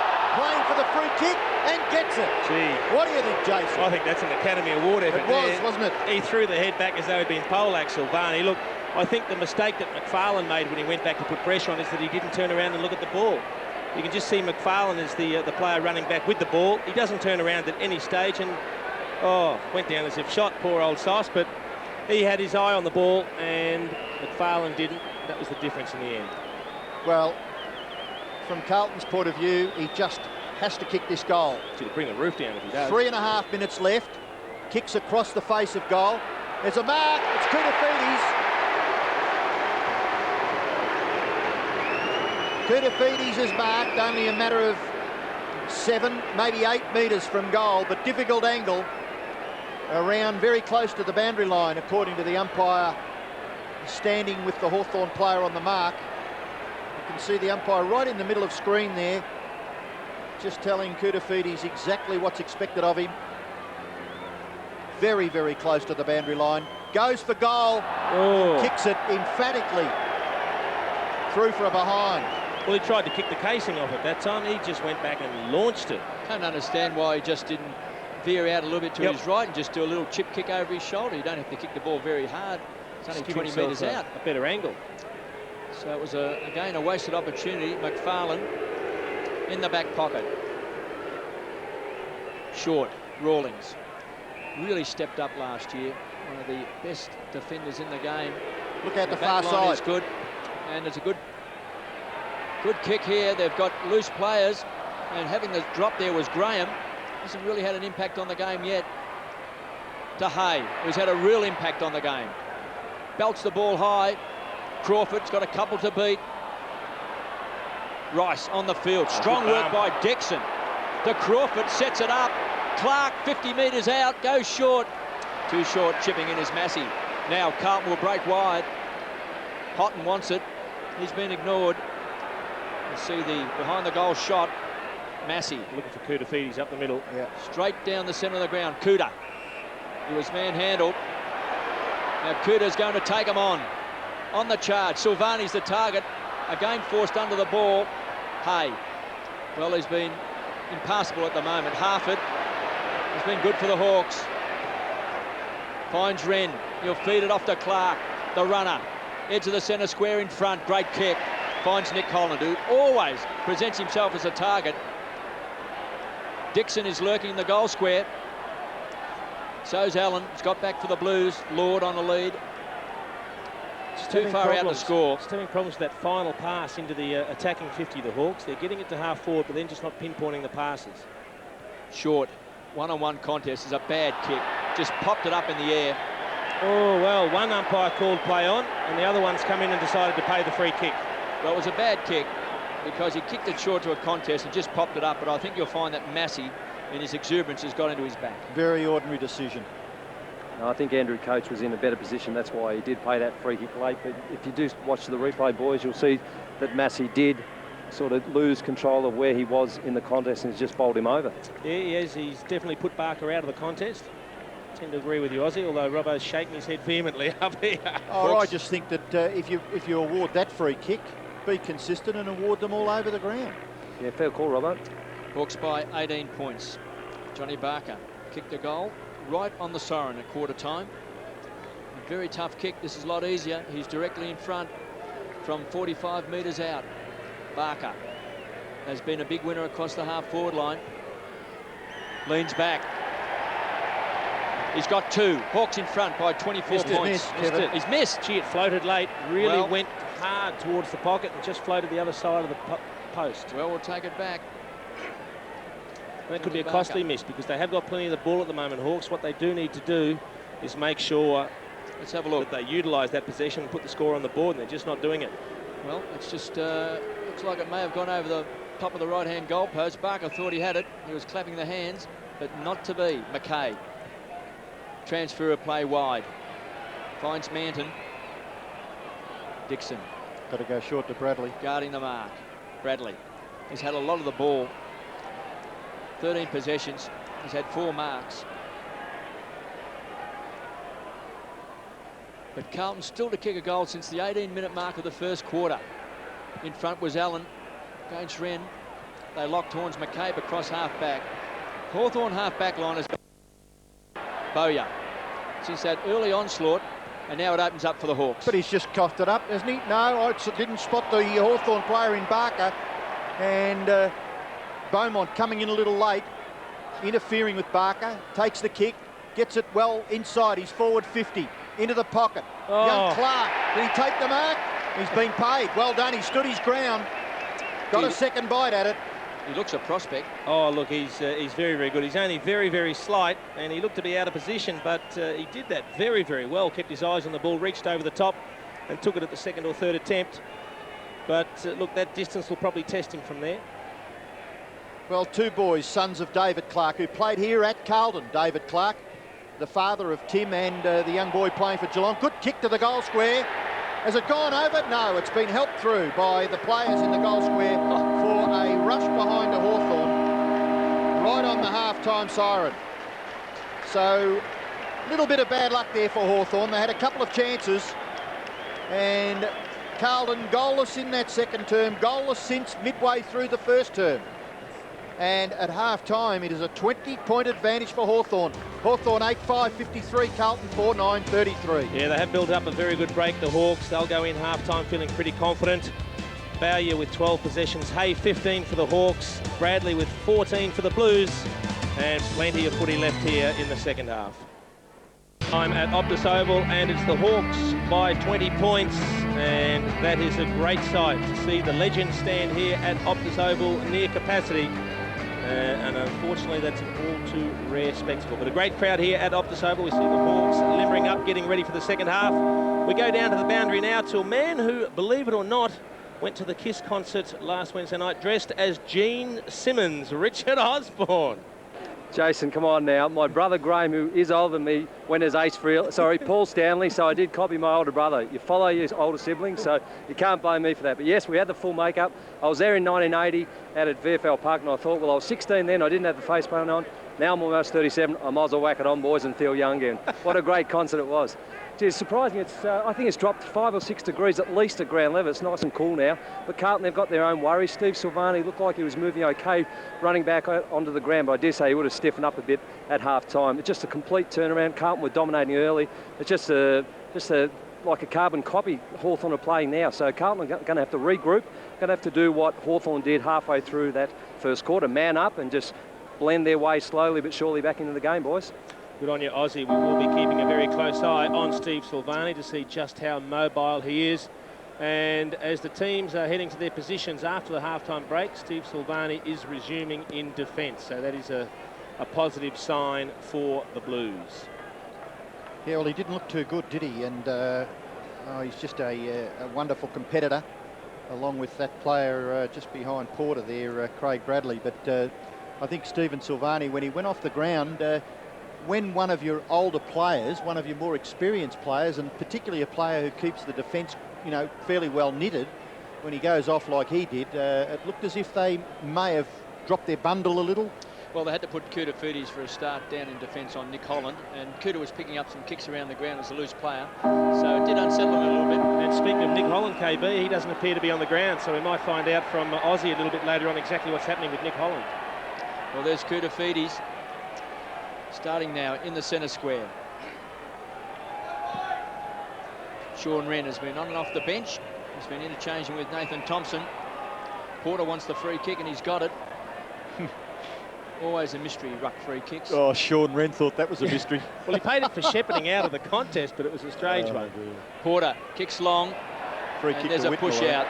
And it'll go to Lance Whitnell. Well, I don't think there was much discussion about that one. That was a genuine free kick. Just one hand, fair and square in the middle of the back of Lance Whitnell, and the kick paid against Jade Rawlings. Yet to kick a goal. He's had 8 possessions and 3 marks, and we see Jade Rawlings here. Right hand, square in the back. Gee, there could be some cheers here if he can convert. Whitnell looking for Carlton's first goal since the 18-minute mark of the first quarter, and he's pushed it right through for a behind. A player who kicked something like 70 goals last year, Lance Whitnell, and goalless past the halfway mark of this match. Maybe that's the story of the day for the Blues. The kick in by Rawlings to the far side of the ground, and a mark has been taken out there by Hay. They've kicked 9 straight points, Ian, because they were 4-1 in that first quarter, and now they're 4-10. Interesting statistic for the Blues. Taking the ball over is Rice. 53 plays 34.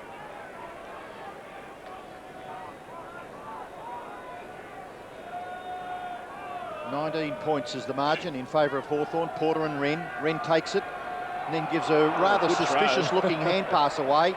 Umpire saw that as a free kick. Now the advantage is with the Blues. Kick forward by Hickmott towards half forward. Well gathered by Favola. Kick across his left shoulder is out of bounds on the full. And today's footballer probably could have done a little better than that. I'm just looking at the Hawthorn supporters behind the goal down there at the Legend stands. They're cheering every time because they know they haven't kicked a goal since that first quarter, so they're enjoying it.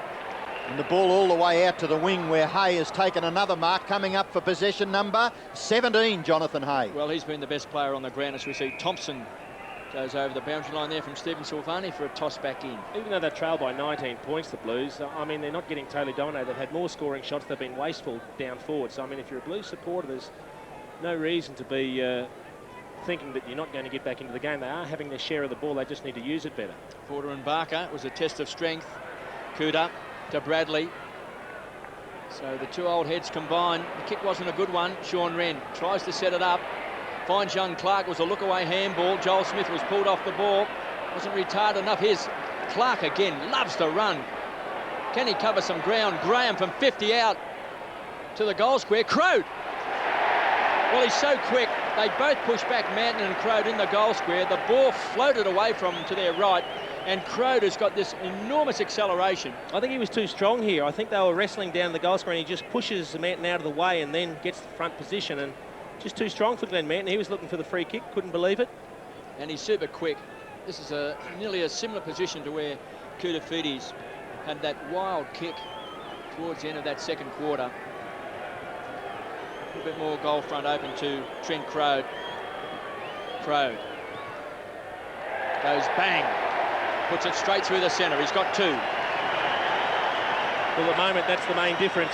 The Hawks are going forward and they're making the most of their opportunities. They've kicked 9 goals, 5. The Blues 4-10. Very wasteful, the Blues, but good work coming here. It looked like they were going to overdo the handball, but in the end they got it out to Clark, who found Graham, and then the long kick down there. You can just see he had the right side of the contest, man, but he was slung out of the way. But perhaps unlucky not to get the free kick, but Crow, the stronger player, got the right position, took the mark and finished off well. Well, equal scoring shots for the respective teams. Hawthorn lead now by 25 points early in the third term. First goal of the second half, kicked by the Hawks. Well, Crawford to Harford to Chick, straighten up and kick a goal, Daniel. Yes, it is. Great work at the centre bounce area by the Hawks. Maybe a little fortunate with the bounce of the ball, but they affected that clearance perfectly. Yep, Harford's been very good in the centre square. He actually has 2 goes here. He got the half kick, which Crawford mopped up, fed the handball back to Harford, and then he found the running chick, and that really brought the Hawthorn fans alive here at Optus Oval. That's the biggest draw today for that clean passage of play out of the centre square. And they're on the roll at the moment, a 31-point margin. The Blues in a bit of strife. Be pretty happy, David Parker, I would think, now, sitting at the back of the Hawthorn box. It's a lot. Well, what sort of influence would David Parkin have, Jason? I mean, there's some very, very experienced people in that coach's box for the Hawks. Yeah, he's been heavily involved, particularly this week in the lead-up to the game, talking about tactics and the type of players they'll be facing. They've been very good out of that centre square, particularly Harford, who's been starting on the defensive side and really running through, timing his run to perfection. Sean Wren, big kick, unloads deep into the forward line. One for the high flyers, and Manton has read it well. So it was amazing that halfway through this first quarter, when the Blues were 4-1, they were well on top. At one stage there, we thought that this game might be a blowout. But the Hawks hit back strongly, kicked a goal right on the side and hit the front at the end of that first quarter, and Carlton can't get a goal. Sloppy handball that time by Porter. Could be a major turnover. Crawford dives on the ball. Hickmott is there as well. Well, the problem on that occasion, KB, is they had no one to kick to upfield. Whitnell had led all the way up the ground. He wasn't back. Fletcher was the only one who probably should have been used. But in the end, they just overused the ball. They needed to kick it forward, find a target, and then go to it. A little bit sloppy from the Blues. So Wren thumps the ball, taken by Camporelli. Slung as he kicks the ball. Whitnell playing in front. Bradley. It's been handy across half back. One gets the feeling that it's either going to be Koutafidis or Bradley to spark the Blues. Fletcher. Goes the ground, Bradley. Always making the numbers. Outside of 50, it's a centering kick. Houlihan. Beaten this time by Wren. Too tall, too big, too strong. Well done. And I'm sure with more games under his belt in the Hawks colours, he's going to be a tremendous player for Hawthorn. The ball with Crawford. Little left foot kick is all right. Mark taken by Chick. Back to Woods. Woods now all the way towards half forward, and the mark was taken by Aaron Lord. No, he's paid a shepherding free kick against Nathan Thompson there, which will go to Silvani. And I think Silvani's probably a little bit lucky to get that one. He certainly made it known to the umpire he was held out of the contest. Beckoning quickly for the ball, gets it on to Freeborn. Looking now towards half forward where Whitnell has provided the lead. Oh, very well dispossessed there by Rawlings, but the crumbs gathered by Camporelli. That kick forward, no mark. Spillage to Fletcher, but taken away. Very well done by McFarlane. McFarlane now kicks it down towards Lord. Lord gets past a little too easily, getting past Koutafidis. Delivers beautifully. Gee, that was a good kick coming from Aaron Lord. The lead was honoured. Crode was the player that provided the lead, and he's marked and will shoot for goal number 3. More importantly, the Hawks for their 11th, which would give them a lead of in excess of 36 points. They lead at the moment by 31. Crode from about 50 metres. Angle, not too difficult, pretty well straight in front. Crowd will go berserk. Beautiful long kick. Just off to the left, and scores are behind. 2 goals, 1 to Trent Crode. Too close to the man on the mark then, Robbo. Normally, we're so used to seeing him play across that half-back line, but the Hawks today using him in a key forward position. Well, if you kick the ball out in front like they did then, no fullback is going to stop Trent Crode because he's got great acceleration. And there's McKay, don't argue, McKay knows best, and 50 metres because he wouldn't let go. McKay's pushed him off, so the umpire hasn't fallen for that. Well, I thought he was entitled just to hold him up for a moment. That was probably one of those where he should have just squared up the mark again and got him to take the kick, but he paid the 50. McKay, All-Australian. He's been one of the game's best defenders. Been under pressure today. Cooter's gone deep. They'll be looking for him. He's had it 12 times in 4 marks. He finds Camporelli. He tried to measure that kick towards Whitnell. Just hasn't quite had that same presence on the forward line today. Yeah, smart work then by Joel Smith. Didn't take possession of the ball and directly got a free kick for holding the man. Joel Smith goes wide and finds Harford. Closing was Oh, he's McKay. in trouble. It was a In all bad sorts ball of in the trouble, end. that young McKay fella. hit it hard, and Harford is down. This can set it up to Favola. Oh, who's solid marked. bump, Kevin, that was. It Look was at a him. solid bump, and McKay had his eyes on the ball as well. This is important, McKay, with his eyes on the ball. Hit the ground and hit his head on the ground too. Let's hope he's okay. He's up on his knees. Daniel Harford, that's a good sign. Favola, can he kick Carlton's first goal since the 18-minute mark of the first term? He's pushed it right, has he? It's close. He's missed. A lot of the balls are floating to that pocket. That looked a very good kick off the boot from Brendan Favola. Daniel Harford, he's okay. He's up and running about. He's telling the trainers he's okay, but the runner wants him to come off. I think they want him to come off and have a spell. Nothing untoward about the collision. He had his eyes on the ball, tried to take the mark, McKay. Tallis to Clark. Clark inside his defensive 50-metre area. McFarlane appealing for it. Could go to Wren, but he ignores and then goes pretty close to the wing. And a good mark taken in front by Favola. Looking to shrug the player minding the mark, which was Daniel Harford, and then kicks it quickly to within scoring range for the Blues. Oh, spectacular mark by Rawlings. Over the top, completely out of position.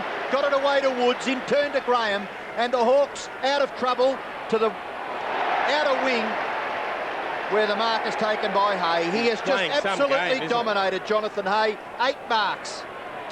Goes wide. He's looking for his skipper in Shane Crawford. He was squeezed up on the boundary line. To Joel Smith, got a kind bounce just outside of 50. Raking left foot kick, backing back. Manton came over the top. Chance for the Hawks. Pachoni it was. Forces the ball through for a behind. There's Lord trying to get the handball across the face of goal, but it was smothered through. But Jade Rawlings floating across the pack, and look how quickly he offloads the handball there. It's gone. Daniel Harford has come up for a rest for the Hawks boys, but he didn't look too bad, so I'd suspect he'd get back on the ground quite shortly. Rice to bring the ball back into play. Manton from the back pocket. This is very wide, out of bounds on the full. 10 behind straight to the Blues. Crawford. 13 possessions, just been going about his game in a professional manner today. Nothing flamboyant, just working hard to win the ball. Leckers was pulled off it. Rice, cool under pressure. Bradley, across half back. Been trying to set up the attacks through Koutafidis. The kick's a poor one. He was tackled as he kicked the ball. Joel Smith from half back. The Hawks on the rebound. Leckers, edge of the centre square. 67 plays, 35. So the Hawks by 32 points. They're led by 20 points at halftime. Big pack of players, and Kuta over the top has taken a grab. Koutafidis on the full back line. Just can't score a goal, the Blues. To Camporelli, getting a lot of possessions, but they're around the middle of the ground and across the half back line. Not much good for the Blues because they need goal kickers. Can they find one here? Darren Hume just trundles the ball along in front of himself and then gives the hand pass away. Houlihan's caught. He's got to be penalised. Made no effort. Advantage with the Hawks. McCabe from Woods, in turn to Graham. Graham across the centre line. Now the race is on. Freeborn maybe there. Bumped out of position by Crawford. Creates the opportunity for Thompson. Chick, similar position to earlier in the quarter. Still Daniel Chick. Still Daniel Chick. Daniel Chick has just missed it. It's a goal. Well, that's another one to Chick this quarter in the Hawks, but some great lead-up work from Shane Crawford. He really put a good contest, a good bump here on Freeborn, and then look at the shepherd, which allowed Thompson to pick the ball up. He just shepherded Silvani away from the contest. Thompson's good handball found Chick, and after the bounce almost came unstuck, he threaded it through, and that is 10 in a row for the Hawks.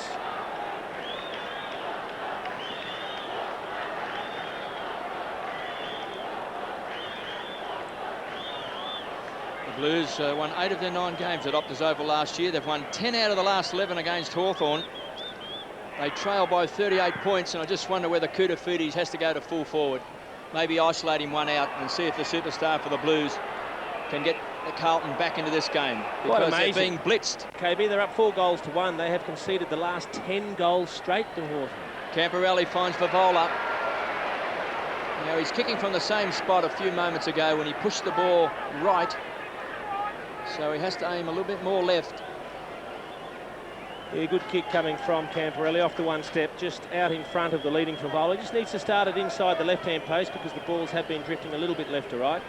It's a very, very nice kick of the ball. From 48 metres. Brings it back and kicks a goal.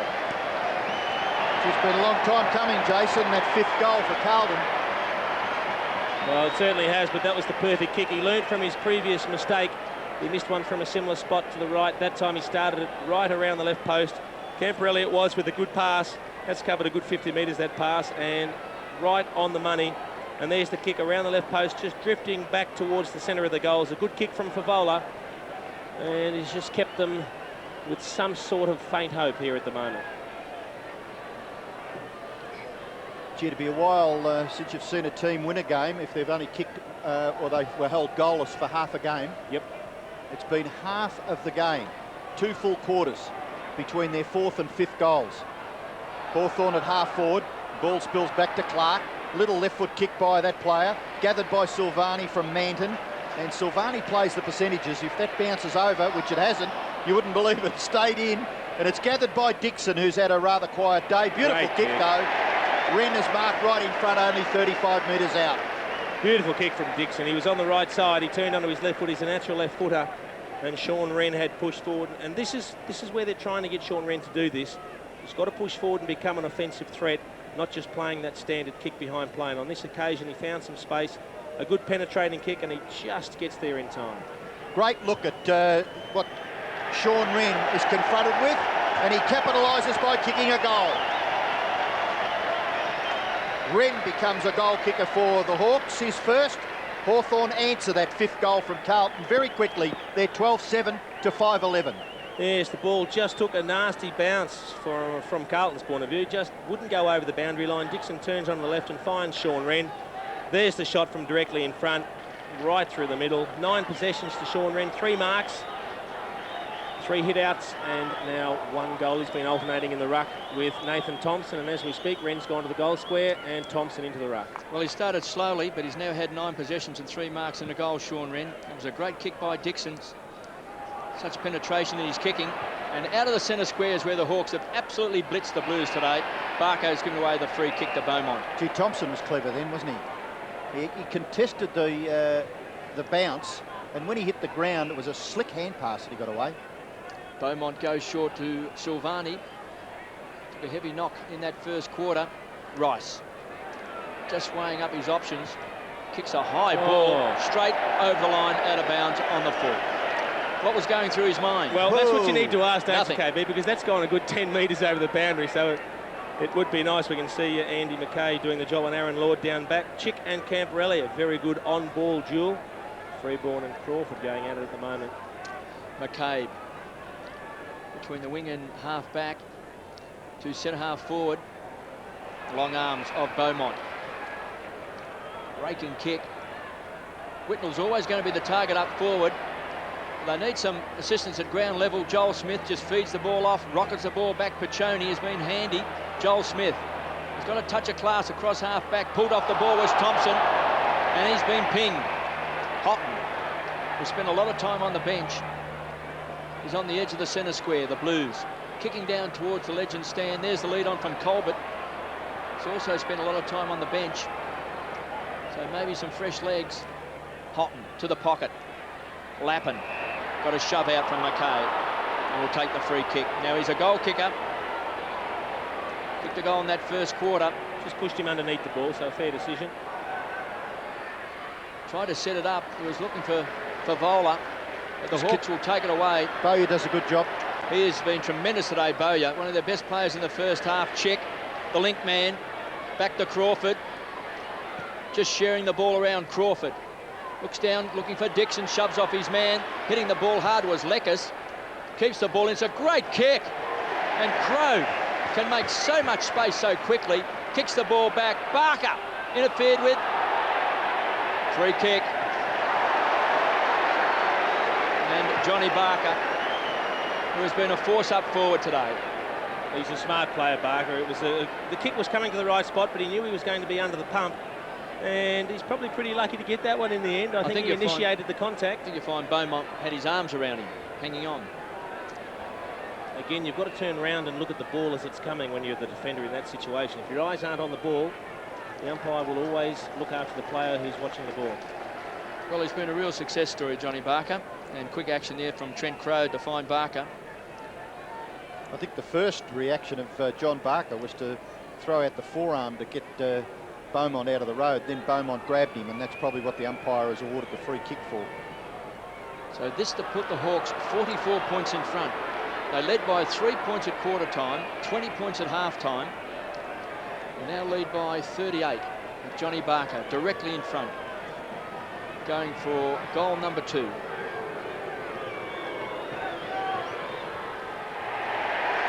Hawthorn lead by 44 points.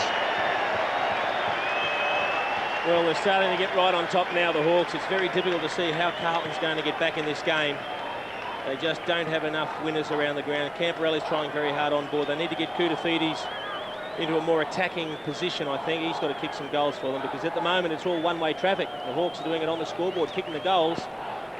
And Carlton just struggling to find a focus up forward.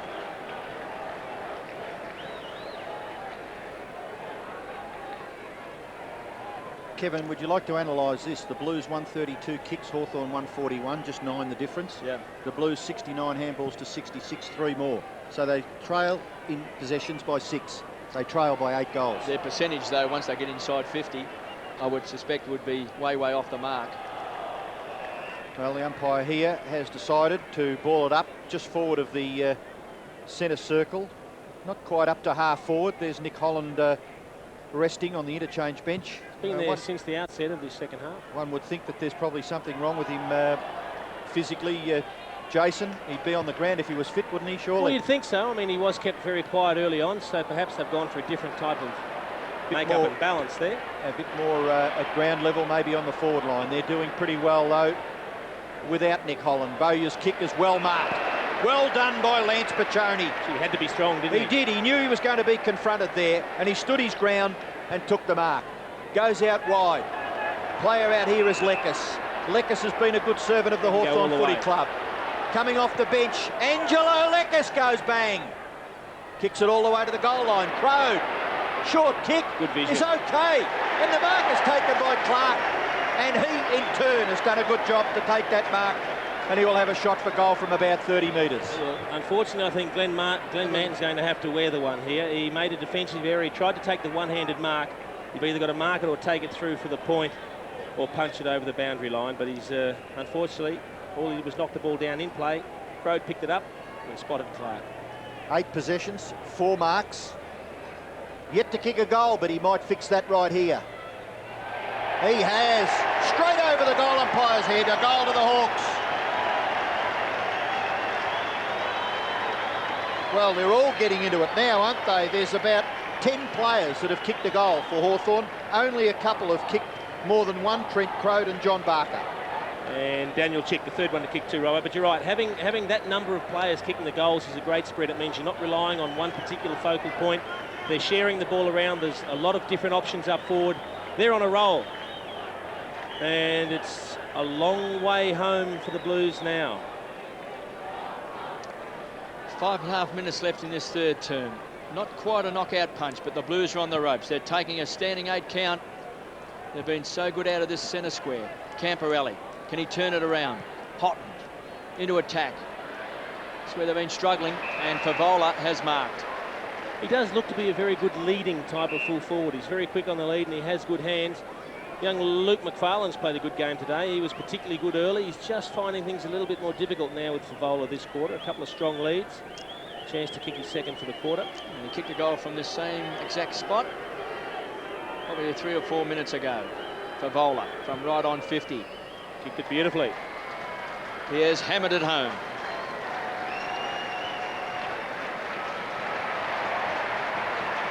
Two goals to Brendan Favola. Both those goals coming in this third quarter. Been quite static, though, haven't they, with their forward moves. And just a couple of goals, both from Brendan Favola's boot. Houghton did well here. Yeah, it was good handball from Camperelli that released Houghton as well, and that's a great lead coming over the top to take the mark. It's just interesting since quarter time. We know the first quarter was the first half was all the Blues. The second half, the Hawks fought back. But since quarter time, it's been 44 effective handballs to Hawthorn as opposed to 24 for Carlton. So they've used the ball better. So the umpire to restart play with 5 minutes left in the term. The Blues searching for a couple of quick goals close to quarter time. The handball was, well, there wasn't much on it, but Whitnell gathered. Ratton's kick in towards full forward. Now a contest. Chick prepared to knock the ball away. Who can get there first? Culprit, back onto the right, back onto the left, and then kicks with the left rather ordinarily in the finish. Lappin, Camperelli, Bowyer, that's out on the full, I think. I think he hacked at it, but it may have bounced just inside the line. I think he just managed to kick the ball along the ground, I think. A little soccer style with the left foot. Along the ground. May have been a half volley, so to speak. 50 metres from goal for Carlton. And Thompson takes the ball out of the air. Koutafidis the tackler. McCabe dispossessed by Lappin to Ratton to Camperelli. Short kick. Picked out Crawford. Crawford does well. Releases his teammate in Lekis. Lekis goes back. Handball over the top came from Clark to Harford. Harford through the middle of the ground. Hooks the kick in towards full forward. No mark. Spillage to Barker. Kick it quickly, Johnny, and get another one. Well done, Johnny Barker. 3 goals to Barker, a couple to Crode, and those 2 players have done well for the Hawks up on that half-forward, full-forward line. He has. Look, it was smart play from Barker. He just drifted off into an open patch to see what would come from this contest between Manton and Crode. You could see Silvani got sucked into the contest a little bit closer, and when the ball spilled free, Barker was Johnny on the spot just to thread it through and kick his third. And he's played a very good game, very clever player up forward, Johnny Barker. The Hawks by 50 points, just under 4 minutes left, and Johnny Barker has been a star on that forward line. He's booted 3 goals, he's taken 6 marks. Nick Holland's on the interchange bench as Tony Woods belts the ball back inside 50, and going up is Silvani. Carlton defence has been under a tremendous amount of pressure since halfway through that first quarter. Ratton, the playmaker, goes wide, finds Bradley. Now, just caught in 2 minds. Not much has been happening on the Carlton forward line. Beaumont comes out and is beaten. Good play by McFarlane, who looks a real find for the Hawks. Another one of those tall players, KB, that's very, very quick. Well, he kicked 5 goals in an Ansett Cup game coming off the bench against the Tigers, but here he is today, just adding some strength to the back line. Throw in Hay, who's been terrific. Crode's been down there as well. And you've got Jade Rawlings. Now, numbers are going to win out here. Freeborn runs into an open goal. Should kick a goal for Carlton. Hits the post. Nothing is going right for the Blues. He just tried to do too much. Harford, he probably should have released the first handball. His first thought was to handball back, and that would have been the right option. Then when he turned, he was looking for Graham forward. But the extra time just allowed the Blues to jump on him. And Freeborn, unfortunately... Who said it was a game of centimetres earlier? Just couldn't sneak it in. There's about 5 centimetres in that, I suppose, isn't there, between hitting the post and getting through just ever so sparingly. Rawlings goes very long out towards the half-back area. Koutafidis dispossessed. Barker, strong, very strong. Culprit, can he get the hand pass away? Dispossessed. Bowyer, looking for the free kick is Bowyer. Not forthcoming. Umpire will ball it up. About 65 metres from the Carlton goal. Blues 6-12. Hawthorn 15-7. The Hawks have added 7 goals 2 in this term. Carlton have added 2 goals 3. Hawks very efficient going forward. Koutafidis off the left. Kicks the ball towards full forward. Mark taken. Rawlings done very well in this term in particular. Handball away to Tallis. Tallis into the pocket. Mark taken by Daniel Harford. Rawlings 9 possessions. Jonathan Hay has had 18 and taken 8 marks. Kicked the goal also, Jonathan Hay. I was going to say, Rawlings done a good job on Lance Whitnell. He's only had the 10 possessions. Back to McFarlane. Well, when he first started Hawthorn, Jason, he was a full forward. Yep. I saw him one day kick 5 goals against Fremantle, but really it was last year when he went to the back line. He's found his spot, KB. Really He's found a his very niche, reliable defender now. Very strong overhead. Thompson has been working in tandem with Sean Wren in the ruck. Started the game on the bench, which was a surprise, but he's had an impact. finds Tallis. It's marked on the half-back flank. 15-7-97 the Hawks, 6-12-48 Carlton. Johnny Barker's booted 3 goals. Trent Croder's got 2. And for the Blues, Brendan Favola, their only multiple goal kicker with 2 goals, both coming in this third quarter. Leckers, high ball. Blues had a chance, got the hands on the ball. Coming through was Crawford. Knocked it out of the hands of his teammate and Tony Woods. Houghton, long raking handball across to Bradley. Got it from Camporelli. So the playmaker sets it up again. Allen now on the forward line. Just can't take a big grab down on the forward line, the Blues. Hawthorn working overtime with numbers. They just share the ball around. Tallis. Then they break wide. Finds Leckers. He'll chip it short to Clark, who's been so impressive today. Oh, he was off. This young man did take a step. He's kicked a goal in this third quarter as well. Leckers has had 14 possessions, started on the bench. It's very good, Angelo Leckers.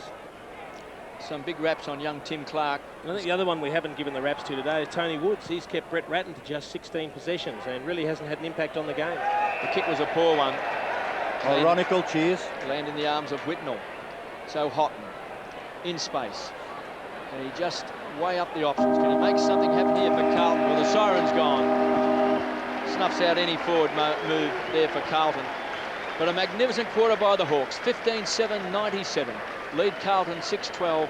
Yeah, it's interesting to see how the last quarter is going to unfold. You wouldn't think Carlton's any sort of chance of winning this game, but they certainly need to turn it around and finish with something positive. They need to take something into the big clash next Thursday night against the Bombers. But at the moment, it's all one-way traffic for the Hawks, 15-7-97. A big margin over the Blues, 6-12-48. Full turnaround since the 15-minute mark of the first quarter. What's Wayne Britton saying to his players in the three-quarter time huddle? Well, if God can't help us, I don't know who can, Jason. I mean, look, I questioned this at half-time. You know, you wonder how a team can dominate for 17 or 18 minutes, and it has to be that Hawthorn, even though they had 18 players out there, the same as the Blues did, were just absolutely nonplussed. And from the minute that Silvani went off the ground, it was also noted that Piccioni and I think Wren came off and Nathan Thompson went on for the Hawks. It was about that critical stage that the game seemed to turn on. But more importantly, from Carlton's point of view, they've only kicked 2 goals from that time, and Hawthorn have added something like 14. It was 4 goals to 1 at one stage. And one of the other worries for the Blues is they're relying on the same old faces. Bradley, Camporelli, Koutafidis are the ones getting the ball. They need some of the others to step up. And Kevin, I think they get a lot of their possessions across half-back and across the middle of the ground, which in a lot of cases, if you don't convert and kick goals, they're useless. Let's go down to Richard Osborne. Well, Barry, we were just talking before about the sudden change. Halfway through that first quarter, you looked like you were dominating the game. Was it for the fact that Steve Silvani came off injured, or any other contributing factors there? Well, losing Sauce wasn't good. It sort of changed our structure. It worked pretty well with Cooter sitting back, and then we had to change a few things, and they probably just outrun us a bit, maybe use the ball a little bit better than we have. And Wayne Britton at three-quarter time, what did he say to his charges? Obviously, we're not too happy. I mean, we haven't kicked straight, which hasn't helped either, but, you know, we're still in it. We hope we can get some early goals, and, you know, who knows. Seems like perhaps from where I was sitting, a few of your key forwards aren't prepared to lead up the ground. Is that a fair call? It's difficult with guys dropping back all the time as well, so you can't just blame them. I just think our ball use hasn't been great. Thanks, Mitch. And Aussie, any word on Nick Holland, who is taking his place on the bench once again for the Hawks? Yes, Joe, so I had a look at him at three-quarter time in the huddle. He had his left thigh heavily iced, so there's no doubt he's got a problem with his left thigh, boys. Good on you, Aussie. We'll keep an eye on that and find out more about Nick Holland a little bit later on. Start of the last quarter here at Optus Oval, and the Hawks lead by 49 points. Can the Blues hit back? Koutafidis in that centre square. Bradley has worked so hard, along with Camporelli. You throw in Cooter as well, or as Jason Dunstall said, maybe some other players have to stand up in this last quarter. Hume towards centre-half forward. It's a pack of players, loose ball. Silvani on the forward line. Maybe a bit of magic. Cooter feeds the ball off. He was looking for Favola, been taken away, and the Hawthorn defence has been magnificent. Sean Wren chip kicks it short, finds Lord. He can run with the ball, loves to take him on. The Hawks on the charge, and this is a shocking kick by Aaron Lord. Straight in the arms of Whitnell, who looks like he's playing at centre-half back. He finds Favola on centre wing. 97 plays 48. Since that first quarter, the Hawks have kicked 14 goals to 2. It's been an absolute onslaught. Bradley to Houghton. front edge of the centre square, inside 50. Koutafidis was a high flyer. He might need some support. Silvani takes a dive. Threw himself forward. Tony Woods on the rebound to Lekas. Goes to ground from that half-back line. Goes up towards the half-forward line. The target was Dixon. And we see the ball over for a boundary throw-in. Interesting stat handed to us, Jason, by our statistician since quarter time. It is the midfield possessions, 100 to Hawthorn, 70 to Carlton. They really have had that dominance in the midfield. After it was 56 to the Blues, 43 to Hawthorn in the first term. We keep coming back to that first quarter, and you'd probably have to look at a replay or two to just understand exactly what was happening. But the Hawks have played very well since midway through the first term. Camporelli's kick towards half forward. Houghton couldn't take the mark. Silvani coming all the way down, breaks the tacklers, gives the hand pass away. The best converter in the team in Camporelli. What can he do here? He kicks it into the pocket. The mark nearly taken by Favola. Just a fraction slow, but he kicks to the front of the goals, and Hickmott gets the goal. Very cool there, Brendan Favola, to get the ball to Hickmott, who got his second goal. Well, he's one player that's certainly making the most of his opportunity under the conditions here today. Favola, he kicked 2 goals in the third quarter. A good lead here. Just got pushed under the ball by McCabe, but he controlled the ball, and good vision. Good skills on the opposite side of the body. Just chips it in to Hickmott. Might nearly have gone through if Hickmott actually didn't grab it, but a good start to the final quarter for the Blues.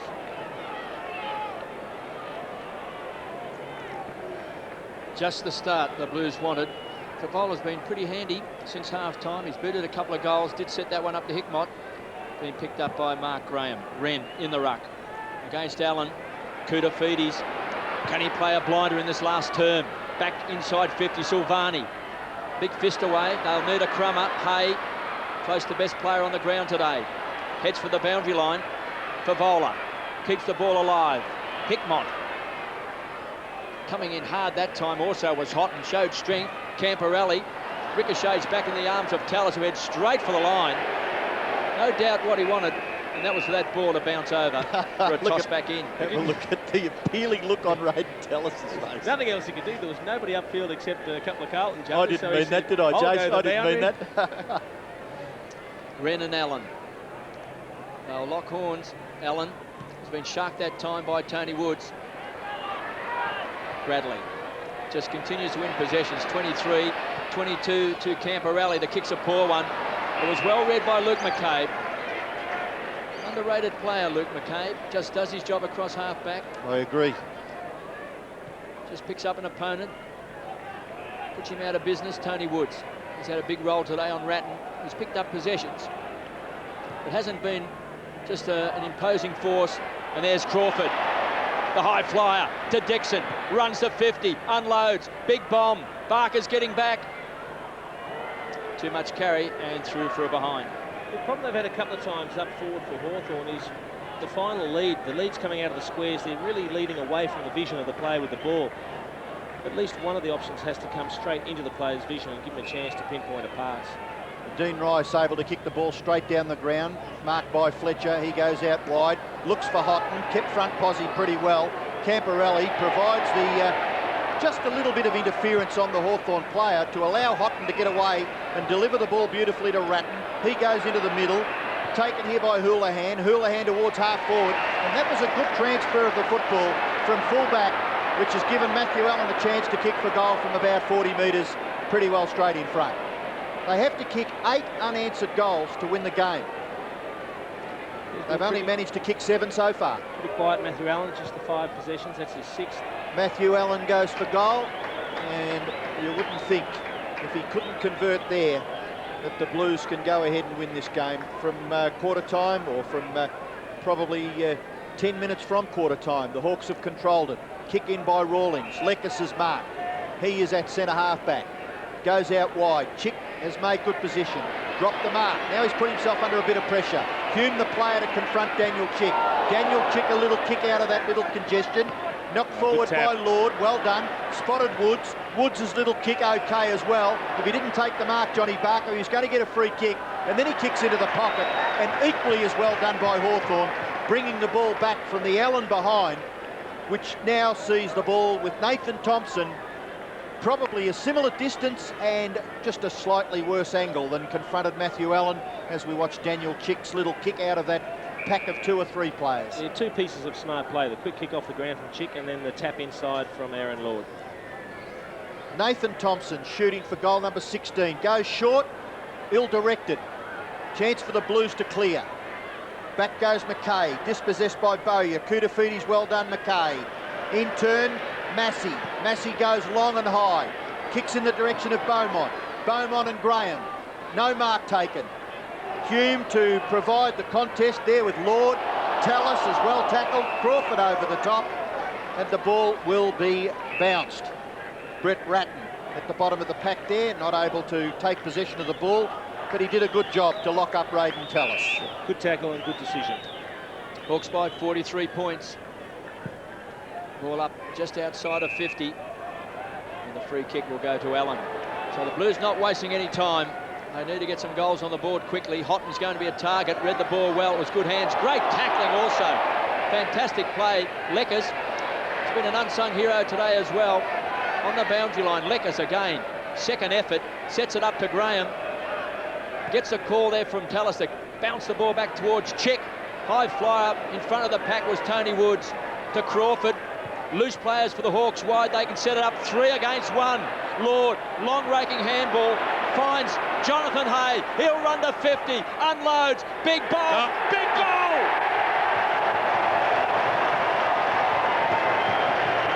He's got 2. Well, he has played an unbelievable game, Jonathan Hay. You can see all the players flooding over there for the square-up as we see Adrian Hickmott going off the ground. Doesn't look to be travelling too well. Jason, if you can come back and watch, this is where Hickmott got into a bit of trouble physically, but if you can come back to where Daniel Chick confronted the marking contest with 3 Carlton players. So there had to be Hawthorn players at ground level to outnumber the Blues, which led to this goal from Jonathan Hay. Just wonder if he hit his head on the ground because it didn't look thought he like got hit with the knee. Did you? With the knee, yeah. So it didn't look like there was a lot of contact. I think you'll find the knee hit him as he went to ground. 7-13 to 16-8. Hawthorn lead by 49 points. Knocked down towards the Carlton goal. Gathered by Woods. In turn, Hay. Hasn't he played a blinder? Tallis. Lord goes back. Maybe it was meant for Tallis. A little awkward for big Sean Wren. Tackled by McKay. Locked up. Not rewarded. Out comes Hurlahan. He's locked up. Allen tackle. Got the hand pass away.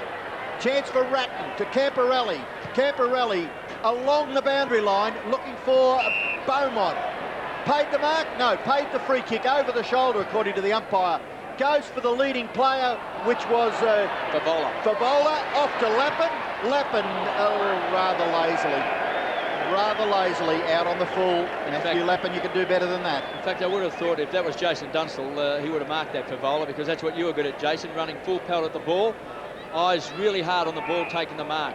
It's the first one he's dropped. He's taken the last couple, but that one, yeah, just needed to have strong eyes on the ball. McKay at half back. Whitnell has been placed there in the last quarter. Cross centre half back. Camporelli has won a lot of the ball again to Ratton, their playmakers. They just haven't been able to penetrate up forward. Silvani and quick kick for Vola. Bradley make that Koutafides there. Try to get his foot to the ball. In fact, it's hit the behind post. And you can just see a lot of the times when the Blues get the ball midfield, Camporelli on that last occasion, he looked up and there's just no targets up ahead. You can see McKay looking after Crawford. Silvani on Rawlings and Ratton and Woods has been a very good duel. Woods probably getting the honours there. I think Cooter thought he was David Beckham then. The cross coming in and the slam at the goal face. Well, does he get $110,000 a week? Well, probably not, but a free kick has been awarded here to Simon Beaumont while we were jesting over that centred kick from in front of the Social Club. Anthony Koutafides trying to just hammer it home on the volley, and this free kick has been taken by Beaumont. Just average stats for Beaumont, but he can kick a goal here, which will be important for Carlton. Goes for goal and gets it. Simon Beaumont's first. No, he's missed. Beaumont are behind. And down on the boundary line, Adrian Hickmott. We saw him come off just a few moments ago, Richard. Yeah, Robbo, he did cop a knee to the face in that contest that we saw on the replay, so just slightly concussed. You'll just see it here as he rolls over him. Just that right knee, just right in the face. He did look quite dazed when he went down, but he's not too bad now, which is a good sign. Rawlings for the Hawks, goes long. Out to the wing where Clark has marked. Fairly well on his own, and then kicks it in towards the middle of the ground where Crawford has marked. Crawford, 21 possessions. He's kicked 1 goal. The kick into the half-forward area. Umpire's a long way away from the scene, but obviously could see that there was interference there to Whitnell. Takes the free kick quickly to Culpet. In turn, Bradley. Bradley short. Vark taken by Lappin. Lappin can go towards the goal face. Silvani in front. Oh, good interception. The Ratton hand pass, terrific to Camporelli. And the goal to Camporelli is the goal of the day. Magnificent kick by Camporelli. 2 goals to the gallant midfielder from Carlton, Scott Camporelli. 27 possessions, and that was a magnificent goal. He worked very hard, Camporelli, but the kick matches the handball. Look how he weights it. He hit it to the spot that he knew Camporelli would be in if he kept running full pace.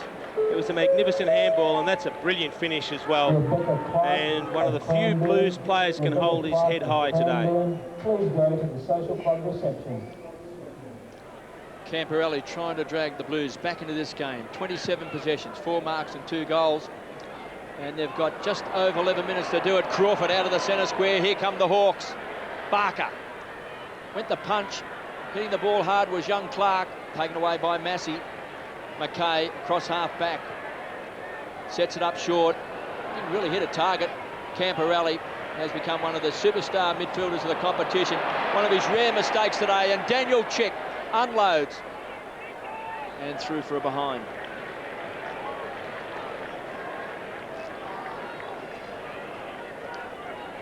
Spent a bit of time on the bench in the first quarter. It was a little bit hot. One of the iced packs on his head. Never known anyone to go off because it's too hot, but that's what they tell me. You can do these days. If it gets a bit hot, you go off. Whitnell from the defensive 50 to Houlihan to Colbert. Just a few cameo appearances today. Penetrating kick. He was looking for Favola. Just a bit too much carry on the ball. Silvani traps it well. Silvani, 35 metres out, kicks a goal. Blues are still alive. Oh, he's a star, isn't he? He's a star, Jason. I feel that 95% of the people here at the ground would have thought that Stephen Silvani, when he went off the ground early in the match, wouldn't come back, but he's back and he kicks this goal. It was. Look, he did a very good job on Holland early, then he injured himself, he went off, and we did make comment that that was the time that the floodgates opened for the Hawks. They got back into the game and got on top. He's come back on the ground playing up forward, and he's just as committed up there and helps himself to a goal.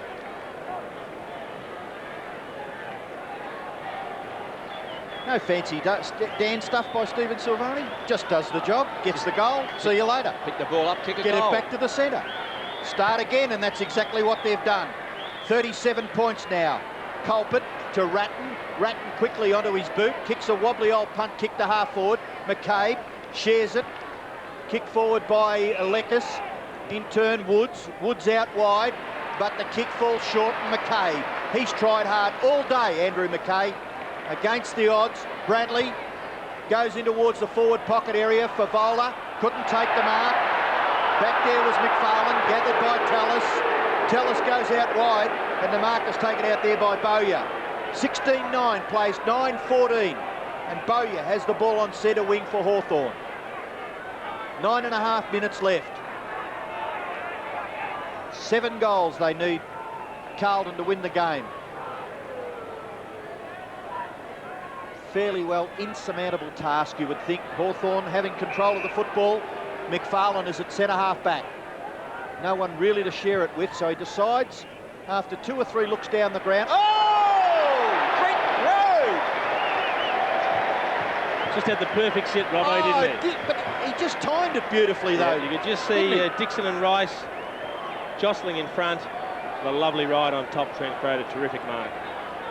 Goes for the pass out wide. It's effective. He's got Crawford is marked. Clark, no.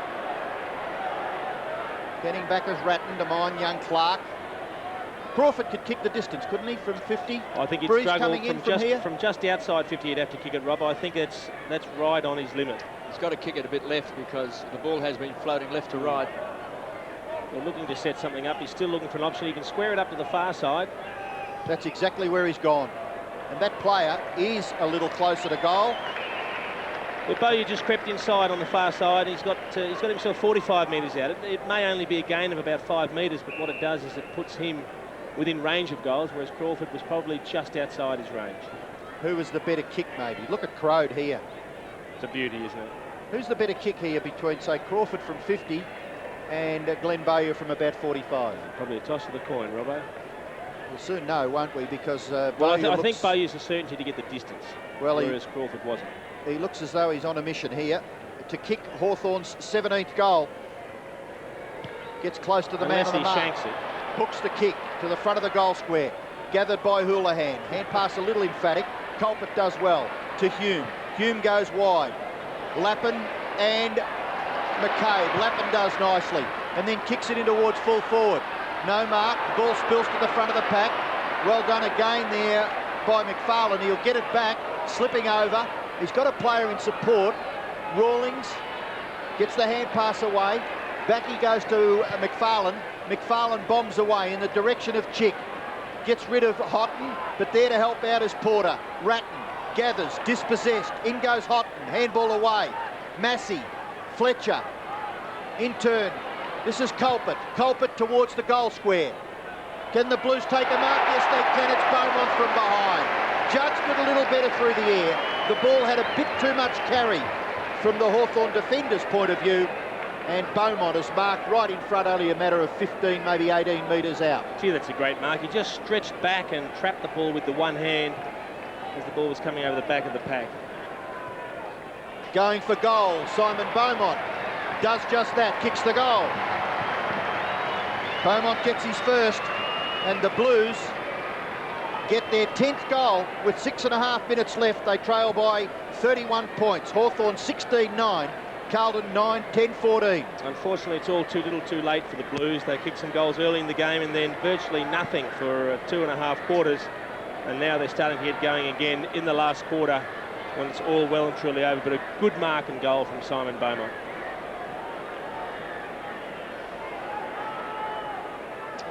Blues not going down without a fight. They've bid 4 goals in this last term to Hawthorn's 1. Can they pull off a victory? Another goal will make it very interesting from that centre square. McKay just belts the ball back towards 50. Playing in front is Leckers. He's done the job all day. Dixon from half back. Backing back is McKay. Gets the ball over the line for a boundary throw-in. Now, Leckers, from my memory, started on the interchange bench. He did.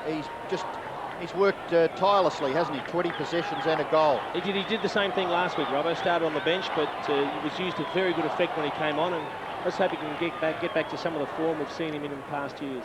Some pushing and shoving. Good smother. Thompson couldn't get his hands on the ball. Graham can. Goes short. Camporelli. He's had it 29 times. Throwing Bradley with 24 and Koutafidis with 23. They've endeavoured to keep Carlton in the game. He's been the best on-baller on the ground by a mile, Camporelli. Freeborn. Penetrating kick. Chance for the Blues. Beaumont feeds the ball off. Goal coming up to Lappin.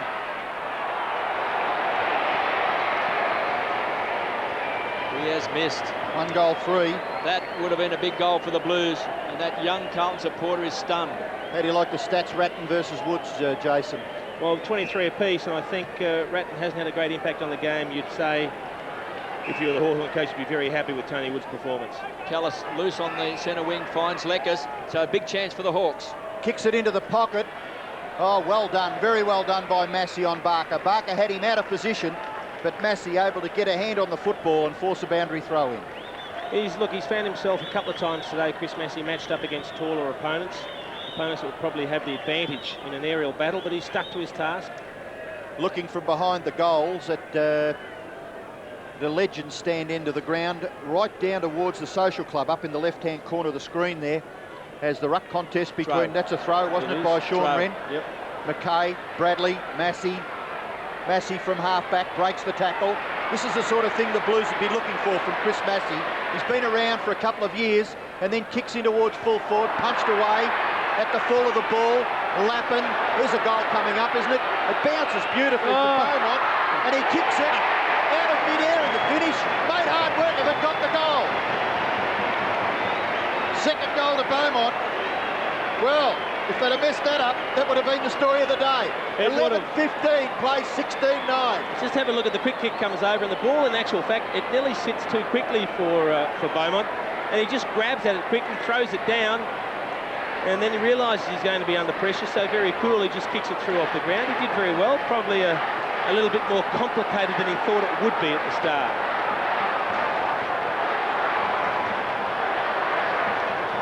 Five minutes remaining in this last quarter. The Blues have hit back. They're within 24 points. 81 plays, 105. 11-15 to 16-9. This centre bounce so important. A quick goal to the Blues. Colbert to Mackay. The charge is on. Lappin hits the ball hard. Got a bad bounce. McCabe goes to ground. Desperate play over the top came Hume. He's giving away the free kick. A little overzealous there, wasn't he, in his attack on the player? McCabe will be in no 50 hurry metres. and 50 metres. So silly play there by young Hume. And you can just see the inside 50s. Well, it's not going to really favour one side very much at the end of the day, but this fourth quarter is looking very much like the first half of the first quarter for the Blues. They've really got on top again and kicked the early goals. And they've just made it a lot closer than the Hawks thought it would have been when they had that 49-point margin at three-quarters. Jason, are you too far away from the final siren to try and hold play up now? Yep. Oh, they've got to kick another goal. They've got to make sure they score another goal, the Hawks. Well, Chick's got it just 55 metres out. Wren was on a lead. It's been ignored. So Chick pops the ball up into the pocket. Barker from behind. And big Johnny Barker has ripped it out of the arms of Lance Whitnell. Well, you've got to feel for Lance Whitnell because he was in the right position to fly from the mark. He was in front. But Johnny Barker was just more aggressive, and he virtually snatches it out of the hands of Lance Whitnell. That's a great leap. And you can just see Chick. Barker was calling for the ball. He just chipped the ball in, put it into the area where he thought Barker could run and jump at it. And in the end, it was a very good kick, an even better mark, and he just needs to start this left of centre of the goals. And it could be his fourth if he kicks truly. Well, he's had a big role because Nick Holland's been on the interchange bench since half-time. Johnny Barker for goal number 4 and to close out the Blues. And he's pushed this left. He has. Is there enough time for Carlton? Is that an important behind, do you think? 25 points. Just under 4 minutes left. Yeah, it's a big task, isn't it? Because the 18 players in Hawthorn Guernseys, they're out there to try and stop the Blues from kicking 4 unanswered goals. And after that behind, it still wouldn't be enough. So Camporelli goes to the far side. Little bump out, which was by Thompson. Been seen to be all clear, so Graham gets the ball to Crawford. Crawford on the forward end of the centre square, about 60 metres from goal. Tallis has made position. Players just drifting down. There's only 4 players in the other end of the ground. From the centre circle to the Carlton goal, just 4 players. I think he'd probably kick short to Hay here. Which he does. And Jonathan Hay, well, soaking up precious seconds. Goes to the far side, where Thompson is on his own. Drops the mark, but he's got time to just recover. There's no one within 15 or 20 metres of Nathan Thompson. And then he kicks into the pocket, misses his target, which may have been Clark. Graham was there for the Hawks as well. And it trundles over for a boundary throw in about 70 metres around from the Hawthorn goal. Hawthorn 16-10, 106. Lead Carlton 11-15-81. Margin 25 points with 2 3/4 minutes left. So the Hawks looking at their second win of the season. Be a great start for Peter Schwab. Finalist last year, Shane Crawford squeezed up on the boundary line. He was unselfish, tried to keep the ball alive. Blues under a lot of pressure. Rice goes to ground. Manton happy to concede a behind. General Chick may have just hurt himself there, rolled an ankle. Have you seen? He has had ankle problems. Have you seen Crawford's game, Jace? Oh, look, he's taken a while to get into it, but he's certainly worked very hard. He spent a lot of time on Craig Bradley earlier in the game, and they played a little bit wide, using the ball pretty well, both of them, but he's fought it right out, and he's been a very good contributor. Lappin to Beaumont, who was under pressure. Lecker's long raking handball finds Wren, would love to set it up. Finds Joel Smith across half back, and Lord marks in front of Crow. Pachoni? No. Johnny Barker's going to be the target, and he's got it. Push out. Now Crawford has given away the free, has he? Was it Crawford? Yeah. Yep. Just went for the big spectacular mark, and unfortunately, if you do that, you've got to touch the ball. Daniel Chick still on the ground on the boundary line. Well, he has had a lot of ankle problems in the off-season. He had an operation on that ankle, so I'd hate to think that he's damaged it again. McCabe finds a loose player in Ratton. Just a couple of casual bounces, just hoping to set something up. Beaumont's been playing in front, but he's just been forcing himself under the ball. Just hasn't quite timed it right. McCabe, they just keep sharing that ball around. McFarlane looks like he's a fine for the Hawks in defence. And Jonathan Hay, best man on the ground. Hasn't he been terrific? And has just held that defence together, he and Rawlings. 11 marks he's taken, the most on the ground as well. Lord prepared to give ground away, handballing back to Pachoni. Pachoni in towards the half-forward area. Massey overruns it. Barker providing the physical strength there on the half-forward line for Hawthorn. Boundary throw-in as we watch Daniel Chick. He has obviously left the ground, we believe, and Bowyer is on for Hawthorn. Chick to see the rest of the game out on the other side of the boundary line. Porter doing the ruck work. Freeborn, Bradley, Ratton. Who can he go to? Not Allen. He's got to hold the ball. Now he goes in towards half-forward. No one home for Carlton. And Jonathan Hay takes mark number 12. Pretty good crowd here today. And a 50-metre penalty. 27,500 people at Optus Oval to watch this game, where the home side, Carlton, the away side, the Hawks. No such thing these days, I suppose, is there? Players now travelling all around Australia to play football. Hawks prepared to just share it around now into the last minute of the game. And Bowyer has the ball wide at centre wing. 107 plays, 81. Yeah, well, look, when you get to this stage of the game, Kobe, and you're 26 points up, I'm more inclined to press forward and try and kick a goal and help your percentage out. Well, you're not going to lose the game, are you, No. Jason? Well, surely it must be the players that are making this decision.